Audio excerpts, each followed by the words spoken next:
ప్రభునందు దేవుని ప్రియబిడ్డలారా, ప్రభునామమున చేరువచ్చిన వారికి నిండు వందన మరణాత. ప్రభు యొక్క అత్యంత కనికరమైన కృపను ఈ మోషే సన్నిధి శిబిరములో 2వ దినం యొక్క కార్యక్రమంలో ఇటు అవకాశం నాకు అనుగ్రహింపచేసిన ఈ యొక్క దేవునికి, బైబిల్ మిషన్ యొక్క ప్రెసిడెంట్ అయ్యగారు శామ్యూల్ అయ్య గారికి, అది గవర్నింగ్ బాడీ అయ్య గారికి, వేదిక మీద ఉన్నటువంటి యాజకులకు నా నిండు వందన మరణాత. కార్యక్రమం నిర్వహింపచేసిన అమ్మగారికి, అయ్యగారికి కూడా నా నిండు వందన మరణాత. ఈ దినము నా యొక్క అంశం దేవుని ప్రియబిడ్డలారా, ప్రార్థనా మెట్లు. మరి బైబిల్ మిషన్ వారమైన మనకు ప్రార్థన ఎలా చేయాలి అనేక విషయాన్ని దైవజనులు చాలా చక్కగా చెప్పారు. మరి ఆ ప్రార్థనా మెట్ల గురించిన కొన్ని సంగతులు వివరించాలని నేను ఆశపడుతున్నాను. చిన్న ప్రార్థన చేసుకుందాం. కనికరము కలిగిన తండ్రి, ప్రార్థనా పరుడైన దేవ, నిరంతర విజ్ఞాపనకర్తగా తండ్రి కుడి పార్శ్వన కూర్చొని ప్రార్థింపచేయించిన ప్రభువా, నీకు వందనములు, స్తోత్రములు. ప్రార్థన చేయడం చేతగాని మా ద్వారా ఎలాగో ప్రార్థింపచేయవలనో ప్రార్థనలోని సన్నిధి సంగతులు మేము ధ్యానం చేసుకునే ఉండగా మా జ్ఞానము, మా శక్తి, మా ఆత్మ నడిపింపు కాక నీ శుద్ధాత్మ శక్తి సహాయపేట దీవెనించి నీ చల్లని మెల్లని స్వరముతో మీరు మా అంతరంగములను వెలిగింపజేసి సన్నిధి ద్వారా విలువైన ప్రార్థనా విలువ వరుసలో మమ్మల్ని నిలబెట్టుకోమని ప్రార్థనా పరుడుగా మన మధ్యలోనికి దిగి వచ్చిన యేసు పరిశుద్ధ నామమును బట్టి ఈ పరిశుద్ధ వాక్య సమయమును నీ హస్తములకు సమర్పణ చేయించున్నాం పరమ తండ్రి. దేవుని యొక్క ప్రియబిడ్డలారా, ఆయన పరిశుద్ధ సన్నిధానంలో చేరిన ప్రియ విశ్వాసులారా, త్రియేక దేవుని కృపా సమాధాన దీవెనలు సహవాసం లేఖించిన ప్రతి బిడ్డకు ప్రభు తన నిండైన ఆశీర్వాద దీవెనతో అలంకరింపచేయునుగాక. ఆమేన్. ప్రభు నామమున చేరువచ్చిన మరొకసారి నిండు వందన మరణాత. మరి ప్రార్థన అనేది చాలా ప్రాముఖ్యకరమైనది. దైవజనులైన దేవదాసయ్య గారు ఉన్న మాట, ప్రార్థనకు ముందు ప్రార్థన. అమ్మా, ప్రార్థనకు ముందు అంటే ఏదైనా ఒక పని మనం మొదలు పెడుతున్నామంటే ఏం చేస్తాం? ప్రతి మంగళవారం మీరు చేసే పని ఏంటి? ఆ ప్రార్థనకు ముందు మీకేముండాలి? మాటలు అర్థమవుతున్నాయా? కాబట్టి ప్రార్థన చేయడానికి వచ్చిన మీరు ముందేం చేసుకోవాలి? అప్పుడు ప్రార్థన చేసుకుంటే మీ ప్రార్థన సరిగ్గా ఉంటుంది. కాబట్టి అయ్యగారు చెప్పిన క్రమం ఇది. ప్రార్థనకు ముందు ప్రార్థన ఉండాలి. బహుగా ప్రార్థన చేయుడి, బహుగా ప్రార్థన చేయుడి, బహుగా ప్రార్థన చేసి బలమును సంపాదించి మహిలో కీడును గెలువడి, దేవునికి ఎప్పుడు మహిమ కలుగని, దేవునికి ఎప్పుడు మహిమ కలుగని. మోషే సుఖోపవాస ధ్యాన దినాల్లో ఉన్న మనం, మోషే గారు కూడా 7 మెట్లు ధ్యానం చేశారు. నిర్గమాకాండము 3-4 అధ్యాయాలు మొదటి దగ్గర మోషే గారి యొక్క అనుభవం 7 మెట్లు ధ్యానమే. 7 మెట్లు ప్రార్థన చేశారు. దేవుని యొక్క సన్నిధానంలో ఉన్న ప్రియులారా, 7 మెట్లలో మరి మొట్టమొదటి మెట్టు ఏంటి? మనోనిదానం. నిర్గమాకాండము 3వ అధ్యాయం 3వ వచనం. ఆ పొద ఎలా కాలిపోలేదో దేవుని ప్రియపిల్లారా, పొద దగ్గరికి మోషే ఎందుకు వచ్చాడు అంటే వింతను చూడటానికి వచ్చిన మోషే ద్వారా దేవుడు వింతలు చేయించాడట. వింతను చూడటానికి వచ్చిన మోషే గారి ద్వారా ఏం చేయించాడంట? వింతలు చేయించాడు. ఏంటి వింత అక్కడ అంటే పొద మండుతుంది కానీ కాలిపోతలేదు. ఇశ్రాయేలు జనాంగం శ్రమతో ఏమవుతున్నారు? కాల్చబడుతున్నారా, నశించిపోతున్నారంటే శ్రమ వాళ్ళకు ఉంది కానీ వాళ్ళకి ఏం లేదు, నాశనం అనేది లేదు అనేది అక్కడ చూపిస్తున్నారు. దేవుని ప్రియకులారా, మోషే కూడా పొద దగ్గరకు వచ్చి మనోనిదానం యొక్క తలంపు కలిగి ఉన్నాడు. మనోనిదానం అనేది 7 మెట్టుల్లో చాలా ప్రాముఖ్యకరమైంది. దేవుని యొక్క ఏర్పాటును బట్టి మనోనిదానం అనేది కుదరటానికి చాలా కష్టం. దేవుని ప్రియకులారా, ఈ మనోనిదానం అనేది కుదిరింది అంటే మిగిలిన 6 మెట్లు ఎక్కడం చాలా సులభం. ఈ మనోనిదానం కుదుర్చుకోవడానికి చాలా తిప్పలు పడాలి. దేవుని యొక్క ఏర్పాటును బట్టి ఈ మనోనిదానపు యొక్క తలంపు, ఈ మనోనిదానపు యొక్క స్థితిగతి మనం కలిగి ఉండాలి అంటే చాలా మరి ఆ యొక్క సన్నిధిలో శ్రమ పడాల్సిన వారమై ఉన్నాం. ఎందుకంటే మోకరించగానే చాలా లోక సంబంధమైన తలంపులు, కుటుంబ సంబంధమై మంచివి చెడ్డవి రకరకాలైన ఆలోచనలు మనకు వస్తాయి. కానీ వీటన్నిటినీ ప్రక్కన పెట్టేసుకొని మనోనిదానంతో మనం ఉండాలి అంటే సామాన్యమైన స్థితిగతి కాదు. మరి దావీదు గారి యొక్క అనుభవంలో దావీదు గారు చెప్పిన మాట ఏంటి అంటే, నేను ఎక్కలేని ఎత్తైన కొండ మీదకి, ఇది జారుడు మెట్టు అన్నారు, ఎక్కుతామంట, అందులోకి ఏమైపోతామంట, పడిపోతామంట. ఖచ్చితంగా మనోనిదానం కుదురుబాటు చేసుకోవడానికి చాలా కష్టపడాలి. ఆ ప్రార్థనలో మనోనిదానం కుదిరితే ఇంకా ప్రార్థన వాళ్ళు అద్భుతంగా ఉంటుంది. దేవుని యొక్క ప్రియబిడ్డలారా, ఆ మనోనిదానం కోసమే మనం కష్టపడాలి. మరి బైబిల్ మిషన్ యొక్క ఏర్పాటులో మనోనిదానం గురించి ఒక సందర్భం మీకు చెప్పాలని ఆశపడుతున్నా. బైబిల్ మిషన్ యొక్క మరి అధ్యక్షులుగా ఉన్నటువంటి ఎలీషాయి గారి టైంలో తాడేపల్లిగూడెంలో దేవుని యొక్క ప్రియబిడ్డలారా, అయ్యగారు సన్నిధి మరి ధ్యానంలో సన్నిధి స్త్రీలందరినీ మోకరింప చేశారట. వచ్చింది పాకాలో ఆ కార్యక్రమం జరుగుతూ ఉంటే రాత్రికాల సమయంలో ఈ లోపల ఎవరో వచ్చారు. వస్తే వారిని పలకరించడం కోసం అయ్యగారు బయటకు వెళ్ళారు. సన్నిధి స్త్రీలంతా మోకరించున్నారట. మోకరిస్తే దేవుని యొక్క ప్రియబిడ్డలారా, ఈ లోపల ఒక మండరగప్ప లోపలికి వచ్చిందట. సన్నిధి స్త్రీ యొక్క మరి చీర మీదకి వచ్చేసి ఆ మండరగప్ప పగిలితే దానిలో నుంచి తేలి పిల్లలు మొత్తం వచ్చినాయట.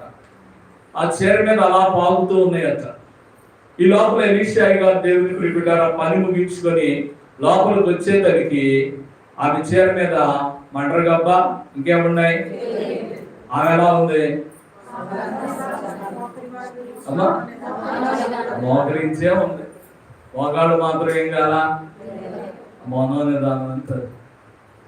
అప్పుడు అయ్యగారు ఆ ధ్యానం అంతా అయిపోయిన తర్వాత ఆమెతో చెప్పారట, అమ్మా నీ యొక్క చీర మీద తేలి పిల్లలు ఉన్నాయంటే అప్పుడు మోకాళ్ళు దిగి ఆమె ఏం చేస్తుందంట, దొరుకుతుందట.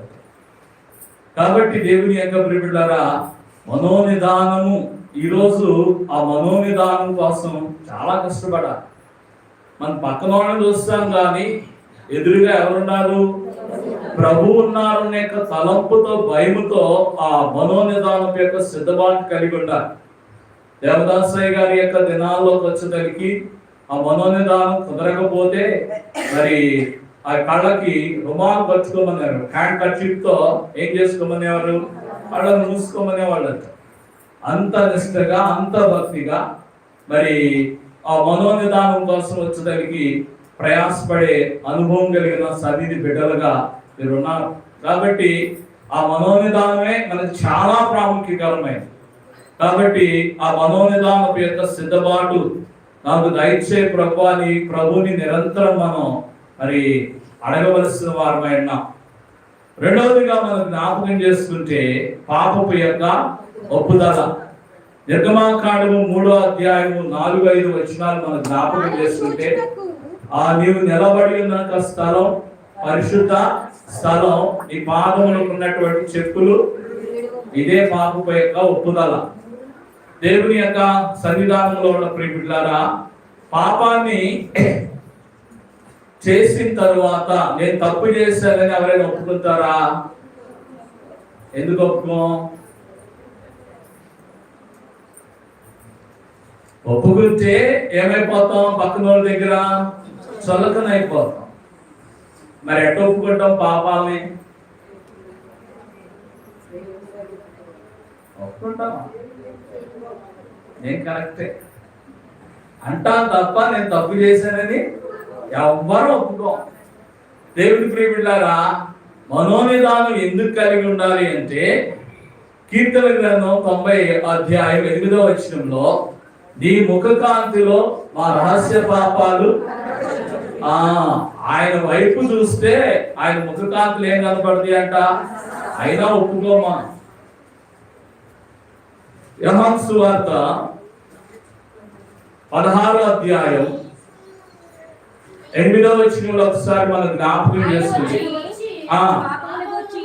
పాపమును గూర్చి, నీతిని గూర్చి, తీర్పును గూర్చి లోకమును ఒప్పుకొన. కాబట్టి పాపముల గురించి మనం ఒప్పింప చేసేది ఎవరు అంటే పరిశుద్ధాత్మ తండ్రి. కాబట్టి మనోనిదానం కలిగి ఉన్నప్పుడే పాప యొక్క ఒప్పుదల మనకేమవుతుంది, సరిగ్గా వస్తుంది. ఒప్పుకొందును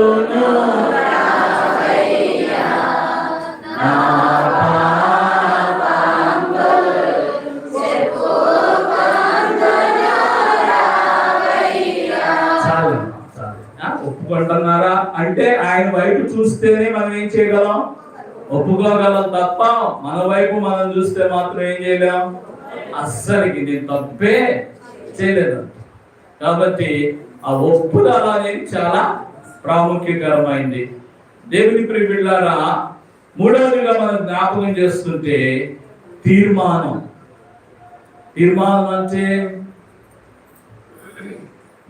తీర్మానము అంటే చేసిన పాపాన్ని మరలా తిరిగి ఏం చేయకూడదు. ఇక నేను వెనక్కి వెళ్ళను అంటే మరలా పాత స్థితిగతిలోనికి నేనేం చేయను, వెళ్ళను.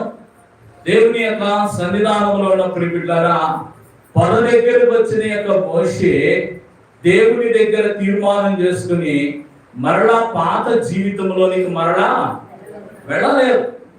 ఇక మోషే భక్తి పొదకాడించి ఎక్కడికి వెళ్ళిపోయిందంటే శిఖర భక్తికి వెళ్ళిపోయింది. దేవుని యొక్క ప్రియబిడ్డలారా, నీ తీర్మానం దేవుని దగ్గర ఎలా ఉంది?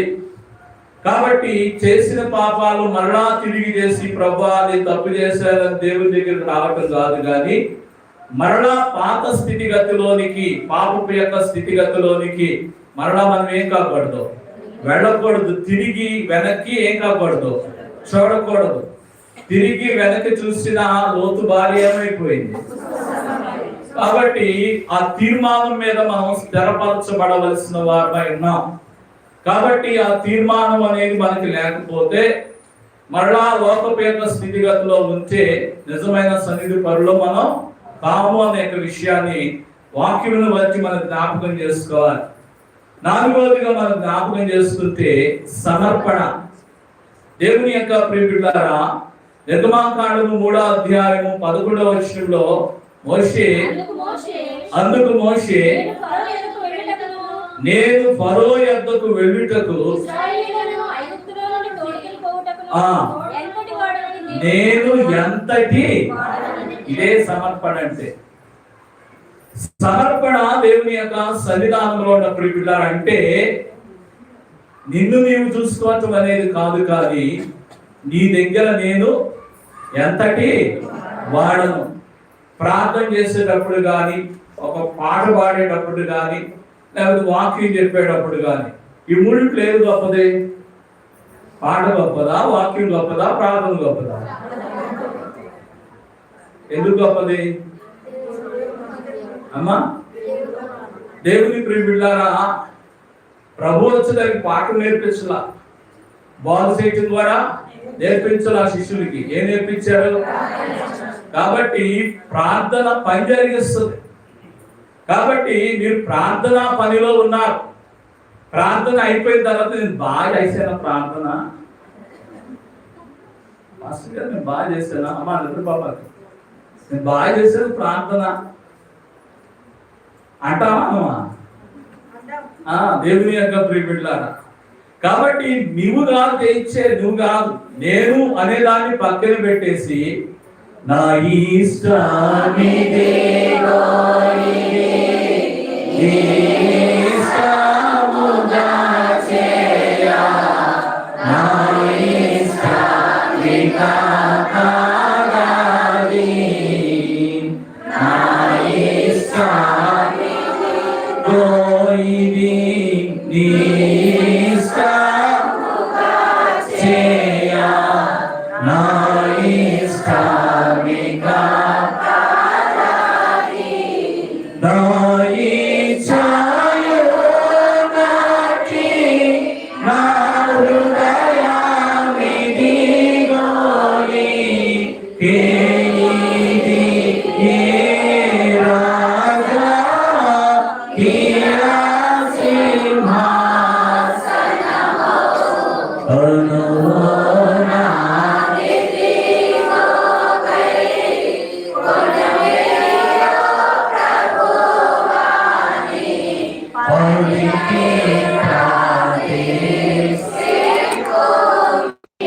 కాబట్టి నేను అనే దాన్ని పక్కన పెట్టివేసి నువ్వు వచ్చి నా ద్వారా ఏం చేయి?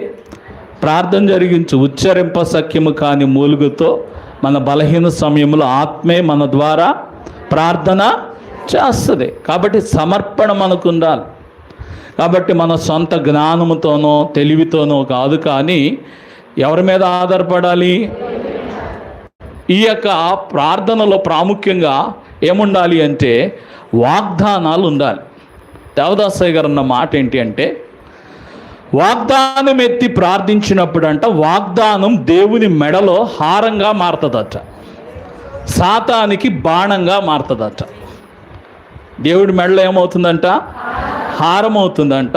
సాతానికి ఏమవుతుందంట? కాబట్టి వాగ్దానములు చూడుడి, దేవుని గ్రంథ వాగ్దానములు చూడుడి, వాగ్దానములే జరగవలసిన. కాబట్టి వాక్యం బాగా చదివితే, నేను చెప్పారు అయ్యగారు వాళ్ళు, వాగ్దానాలు బాగా వస్తాయి. వాగ్దానం ఎత్తి ప్రార్థించినప్పుడు యేసయ్యకి మనం వేసినట్టు దండేసినట్టే, అదే సన్మానం. అప్పుడు సాతానికి ఏమైద్ది?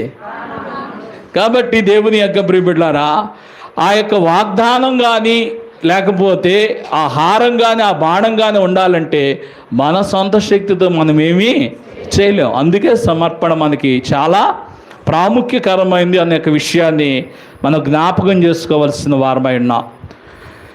ఐదవదిగా మనం జ్ఞాపకం చేసుకుంటే అంశ ప్రార్థన. దేవుని యొక్క ప్రియబిడ్డలారా, అంశ ప్రార్థన సంశయము పనికిరాదు, లేశంబైన పనికిరాదు. సంశయింపక మన అంశాలన్నీ విడమర్చి చెప్పాలి. ఏ అంశాలు చేయాలి మీరు?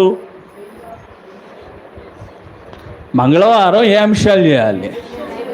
ముఖ్యంగా మిషన్ గురించి, బైబిల్ మిషన్ యొక్క అధికారుల గురించి, సర్వ సృష్టి గురించి. దేవుని ప్రియబిడ్డలారా, దేవదాసయ్య గారు చెప్పిన మాట ఏంటి అంటే, బేతేలు గృహం గురించి నిమిష ప్రార్థన చేయమన్నారు. దేని గురించి? బేతేలు గృహం గురించి నిమిష ప్రార్థన చేయమన్నారు. అంటే బేతేలు గృహం అంటే ఎవరు? మన బైబిల్ మిషన్ యొక్క ప్రెసిడెంట్ అయ్యగారి యొక్క కుటుంబం. అమ్మగారు గురించి, అయ్యగారు గురించి, వారి బిడ్డల గురించి, కాకాంశవత్సాల గురించి మీరు ఎప్పుడు ప్రార్థన చేసినా ఒక నిమిషం బేతేలు గృహం గురించి మనం ఏం చేయాలి? అమ్మగారు ఇప్పుడు వచ్చేటప్పుడు చెప్పి, యెరూషలేమా నిన్ను ప్రేమించువారు. మన యెరూషలేం ఏంటి? కాకాని స్వశాల. కాబట్టి దాన్ని మనం ప్రేమింపగలిగితే, దాని గురించి ప్రతి నిమిషం 1 నిమిషం ప్రార్థన చేయగలిగితే మరి మనకు ఆశీర్వాదం అని మరి దేవదాసయ్య గారు ఈ క్రమాన్ని ఏర్పాటు చేశారు. కాబట్టి అంశ ప్రార్థనలో ప్రాముఖ్యంగా మిషన్ను బట్టి చాలా విషయాలు ఉన్నాయి. దేవుని ప్రియబిడ్డలారా, దేవదాసయ్య గారు మరి బ్రతికి ఉన్న దినాల్లో సాతాను దేవదాస అయ్యగారి దగ్గరికి వచ్చి, నువ్వు స్త్రీని కానీ సిరిని కానీ ముట్టుకోలేదు, అంటే ఆ యొక్క పరిశుద్ధకరమైన జీవితాన్ని జీవించావు కాబట్టి నువ్వు స్త్రీని సిరిని ముట్టుకోలేదు కాబట్టి నీ పిల్లల్ని ఆ స్త్రీ పాపంలోనూ ఆ డబ్బు పాపంలోనూ ఏం చేస్తానో పడేస్తానని ఛాలెంజ్ చేసిందంట. అప్పటి నుంచి దేవదాసయ్య గారు ప్రతి మంగళవారం మరి అధికారుల ద్వారా కానీ ఈ విజ్ఞాపన ప్రార్థనలో 6వ ఆజ్ఞ పాపంలో కానీ ఈ పాపంలో ఏ బైబిల్ మిషన్ యొక్క విశ్వాసి పడకుండా కాపాడు ప్రభు అని సన్నిధి స్త్రీల ద్వారా ప్రార్థన చేయించడం ప్రారంభించారట. కాబట్టి ఈ పాపంలో అంటే స్త్రీ విషయంలో కానీ సిరి విషయంలో కానీ ఎవరు ఏం కాకూడదు, పాపంలో పడిపోకుండా మా బైబిల్ మిషన్ ఒక పవిత్రకరమైన యొక్క స్థితిగతిలో ఉంచండి. బడాయి భక్తి చేసి బైబిల్ మిషన్ను బురద అంటించొద్దు ప్రవ్వా అని బైబిల్ మిషన్ యొక్క శుద్ధి కొరకు మరి పద్మస్ గోపురంలో ఈ అంశాన్ని బట్టి సెల్వరాజయ్య గారి టైంలో ఇంకా ఎక్కువగా చేయించేవాడు. కాబట్టి ప్రతి మంగళవారం ఈ అంశాన్ని బట్టి మీరు ఖచ్చితంగా ఏం చేయండి, ప్రార్థన చేయండి. ఇప్పుడు మిషన్ విడిపోవటాన్ని బట్టి మిషన్ సొమ్ము దేవుని యొక్క ప్రియబిడ్డలారా బ్యాంకులో దేవుని ప్రియబిడ్డలారా బంధింపబడ్డది. ఇటు మిషన్ కార్యక్రమాలకు అది ఉపయోగపడలేదు, ఇంకా మరి అది ఎందుకు పనికి రాకుండా అలాగూ సాతాను ఏం చేశాడు, బంధించాడు. ఆ యొక్క సొమ్ము విడుదల కలిగే విధంగా ఆ యొక్క మిషన్ యొక్క సొమ్మును బట్టి మరి మనం బలంగా ఏం చేయాలి, ప్రార్థన చేయాలి. ఇంకా ప్రెసిడెంట్ గారు చెప్పిన మాట ఏంటి అంటే, మరి మహాసభలకు మనకు ఎన్నో ఆటంకాలు కలుగుతున్నాయి ప్రతి సంవత్సరం. దేవుని యొక్క ప్రియబిడ్డలారా 2023వ సంవత్సరం 3 దినాలు 3 పూట్ల ఘనంగా ఏం జరగాలి, సభ జరగాలి, ఏ ఆటంకం లేకుండా జరగాలి, ప్రతిదీ అనుకూలితమైన స్థితిగతి కలగాలి. ఈ అంశాన్ని బట్టి ఇప్పటి నుంచే మీరు ఏం చేయండి అని అయ్యగారు చెప్పారు. కాబట్టి దేవుని ప్రియబిడ్డలారా ఆ జనవరి మాసంలో మాత్రమే కాదు కానీ, ఎందుకంటే ఆ మహాసభ పందిర్నేడులో ఒక కుటుంబంగా బైబిల్ మిషన్ వారం ఒక్క చోట కూర్చుని ఆ గొప్ప భాగ్యం. ఒక పూట జరిగితే మనమంతా ఒక చోట కూర్చోలేం. కాబట్టి 2 పూట్ల 3 రోజులు మునుపటి వల్లే ఘనంగా జరగాలి. కాబట్టి ఆ అంశాన్ని మరి చేసుకొని ప్రార్థన చేయండి. కాబట్టి ఇది మిషన్ సంబంధించి, కాబట్టి సర్వ సృష్టిని బట్టి ప్రార్థన చేయండి. మీ యాజకుడిని బట్టి, యాజకురాలను బట్టి, సంఘాన్ని బట్టి, ఇలా చాలా విషయాలు ఉన్నాయి. కానీ మిషన్ పక్షంగా ఈ అంశాలు ఖచ్చితంగా మీరు గుర్తుపెట్టుకొని ప్రతి మంగళవారం మీ విజ్ఞాపన ప్రార్థనలు ఖచ్చితంగా చేయండి. 6వదిగా మనం జ్ఞాపకం చేసుకుంటే స్తుతి మెట్టు. దేవుని యొక్క ప్రియబిడ్డలారా స్తుతి అంటే స్తుతి స్తుతి స్తుతి అనకూడదు. కారణం లేకుండా ఉట్టిగా ఏం చేయకూడదు, స్తుతి చేయకూడదు. మతి లేని స్తుతి గతి లేని స్థితిగతిలోనికి తీసుకెళ్తుంది. హల్లెలూయ హల్లెలూయ స్తోత్రం స్తోత్రం అంటం కాదు. దేవా నీవు మాకు ఆరోగ్యం ఇచ్చావు, అందును బట్టి నీకు, మాకు వర్షం లేకుండా చక్కగా ఈ కూడికను ఏర్పాటు చేసే ప్రయాణ సదుపాయాలు నువ్వు మాకు ఇచ్చావు, అందును బట్టి నీకు స్తోత్రం. దేవుని ప్రియబిడ్డలారా మాకు చక్కటి వసతులు నువ్వు ఇచ్చావు, అందును బట్టి నీకు ప్రణుతులు. మాకు చక్కటి ప్రసంగికులను తీసుకొని వచ్చావు, అందును బట్టి నీకు మంగళ హారతులు. అలాగూ కారణం చెప్పకుండా మనం ఏం చేయకూడదు. కాబట్టి ఎన్ని విధాలుగా స్తుతి చేయాలి అంటే, జరిగిన మేళ్లను బట్టి స్తుతించాలి, తొలగించిన కీడులను బట్టి ఏం చేయాలి, స్తుతించాలి. దేవుని యొక్క లక్షణాలను బట్టి ఏం చేయాలి, స్తుతించాలి. స్తుతి చేతుము నీకు దేవా, స్తుతి చేతుము నీకు దేవా, స్తుతి చేతుము నీకు, గతించెను కీడెల్లను గాన, గతించెను డెల్లనుగాన స్తుతిగానము చేయుదుమో తండ్రి స్తుతిగానము చేయుదుమో తండ్రి స్తుతి చేతుము నీకు దేవా స్తుతి చేతుము నీకు. కాబట్టి ప్రార్థించిన తరువాత ప్రార్థించినవన్నీ పొంది ఉన్నామని విశ్వాసంతో ఏం చేయాలి? అప్పటికి నెరవేర్పు రాలేదు, కానీ నెరవేర్పు మాకు వచ్చిందని జయము రాక పూర్వంబే జయమను జనులకు స్తుతించు, స్మరించు, ప్రకటించు.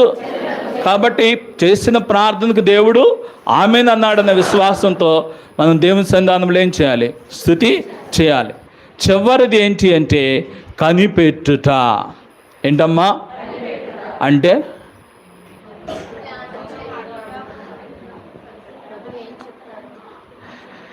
కనిపెట్టడం అంటే ఏంటి? అయిపోయిన టైం. దేవుని ప్రియబిడ్డలారా, కనిపెట్టడం అంటే ఏంటి? అయ్యగారు ఏం పేరు? అయ్యగారు మీ పేరు? సత్యప్రకాష్ అయ్య గారు. సత్యప్రకాష్ అయ్య గారు వచ్చి నన్ను, అయ్యగారు సెల్ ఫోన్ ఇస్తారా అని అడిగాడు. ఏమని అడిగారు? దేవుని ప్రియబిడ్డలారా, నేను ఇస్తానా ఇవ్వనా అన్న యొక్క విషయానికి అయ్యగారు ఏం చేయాలి? మనమేం చేస్తాం? అడిగేస్తాం, లెగిసేసి యేసునామని వేడుకుంటున్నాం పరమా ఆమేన్.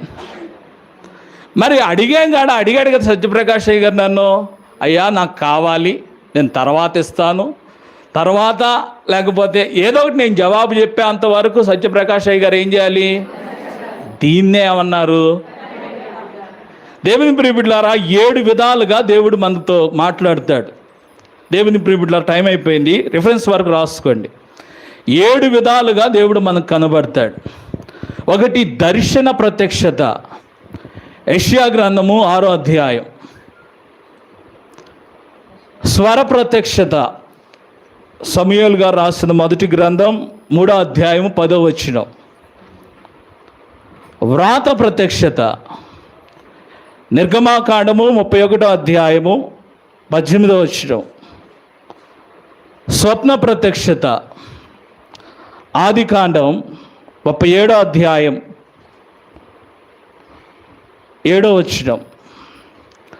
ఊహా ప్రత్యక్షత. అపోస్తుల కార్యం 15వ అధ్యాయం 28, 29. జ్ఞాన ప్రత్యక్షత. రాజుల మొదటి గ్రంథం 3వ అధ్యాయము 11, 12 వచనాలు. వాక్య ప్రత్యక్షత. లూకా సువార్త 4వ అధ్యాయం 17, 18 వచనాలు. ఒకటి దర్శన ప్రత్యక్షత. యెషయా గ్రంథం 6వ అధ్యాయం. స్వర ప్రత్యక్షత. మొదటి సమూయేలు గ్రంథం 3వ అధ్యాయం 10వ వచనం. వ్రాత ప్రత్యక్షత. నిర్గమాకాండం 31వ అధ్యాయం 18వ వచనం. స్వప్న ప్రత్యక్షత. ఆదికాండం 37, 7. ఊహా ప్రత్యక్షత. అపోస్తుల కార్యం 15వ అధ్యాయం 28, 29. జ్ఞాన ప్రత్యక్షత. రాజుల మొదటి గ్రంథం 3వ అధ్యాయము 11, 12 వచనాలు. వాక్య ప్రత్యక్షత. లూకా సువార్త 4వ అధ్యాయం 17, 18. 7 విధాలుగా దర్శనం ద్వారా, స్వరం ద్వారా, వ్రాత ద్వారా, స్వప్నం ద్వారా, ఊహ ద్వారా, జ్ఞానం ద్వారా, వాక్యం ద్వారా. వీటన్నిటిలోకెల్లా గొప్ప ప్రత్యక్షత ఏంటి అంటే వాక్య ప్రత్యక్షత. మిగిలినవన్నీ కొంచెం అటు ఇటుగా ఉండొచ్చు, కానీ వాక్యం మాత్రం ఏం కాదు, నిరర్ధకం కాదు. కాబట్టి 7 విధాలుగా మనం కనిపెట్టాన్ని బట్టి దేవుడు మాట్లాడతాడు. ఒకవేళ కనబడకపోతే 7 విధాలుగా ఒక్క దినం దేవుని సన్నిధానంలో గడపటం అనుకొని ఆ గొప్ప భాగ్యం నాకు సన్నిధిలో కనిపెట్టాన్ని బట్టి వచ్చింది అనుకోవాలి, కానీ నిరాశ మాత్రం పడకూడదు. ఈ కొద్ది మాటలు ప్రభు మన యొక్క అంతరంగంలో భద్రపరచును గాక. ఒక్కసారి చెప్పండి 7 మెట్లు. అందరూ చెప్పాలి. మనోనిదానం,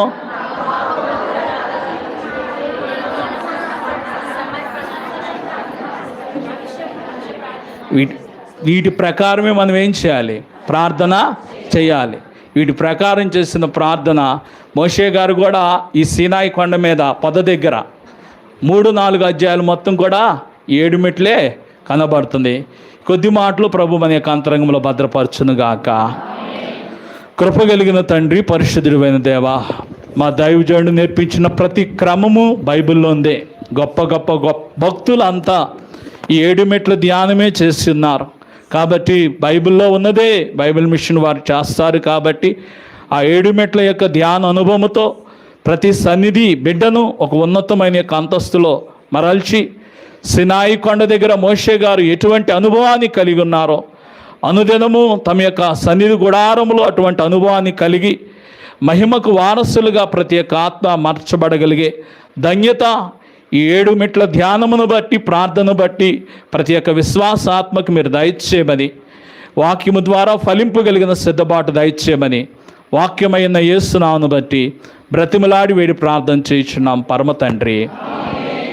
నన్ను ప్రేమించి ఈ యొక్క అవకాశం ఇచ్చిన బైబిల్ మిషన్ ప్రెసిడెంట్ అయ్య గారు శామ్యుల్ కిరణ్ అయ్య గారికి, గవర్నింగ్ బాడీ అయ్య గారు మరణాథరావు అయ్య గారికి, మరి భాగ్యలతమ్మ గారికి, తోటి యాజకులకి నా నిండు వందన. మరణాత.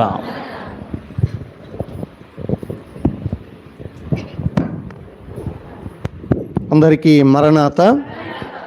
ప్రభు యొక్క మహా ఉచిత కృపను బట్టి, ప్రేమను బట్టి 2వ దిన సేనాయి సన్నిధి శిబిరంలో మొదటిగా దేవుని యొక్క వాక్యమును మన ప్రియులు రెవరెండ్ జాన్ సునీలయ్య గారు అందించినటువంటి వారు ఉన్నారు. సన్నిధిలో ప్రాముఖ్యమైనటువంటి అంశం ప్రార్థన మెట్లు చక్కగా క్లుప్తంగా వివరణ ఇచ్చినటువంటి వారు ఉన్నారు. మరి రెవరెండ్ జాన్ సునీల్ కుమారయ్య గారికి బైబిల్ మిషన్ అధికారుల పక్షముగా, అలాగే ఈ యొక్క సీనాయి సన్నిధి శిబిరం హైదరాబాద్ పక్షముగా హృదయపూర్వక వందనములు, మరణాత తెలియజేస్తున్నాను. 2వ వాక్య సందేశాన్ని విందాం. పాల్వంచ తదితరమైనటువంటి ప్రాంతాల్లో బైబిల్ మిషన్ పక్షముగా సేవ చేస్తున్నటువంటి రెవరెండ్ డి మహిమాకర్షణ్ కుమారయ్య గారు దేవుని యొక్క వాక్యాన్ని మనకు అందిస్తారు.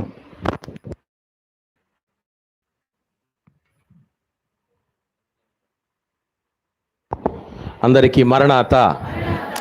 మరణాత. ఫోన్లు చూసుకుంటున్నారా? మరణాత చెప్పండి అందరూ. చాలా సంతోషం. దేవుని యొక్క ఉచితమైన మహాకృపను బట్టి మరొక పర్యాయం హైదరాబాద్ ప్రాంతంలో ఇది 2వ శిబిరము. ఈ శిబిరంలో 2వ రోజు మీతో కలిసి దేవుని యొక్క సాన్నిధ్యములో దైవ సన్నిధిని గూర్చిన సంగతులను నేర్చుకునడానికి ప్రభు అనుగ్రహించిన కృపకై మరి ప్రభువుకు మహిమ కలుగును గాక.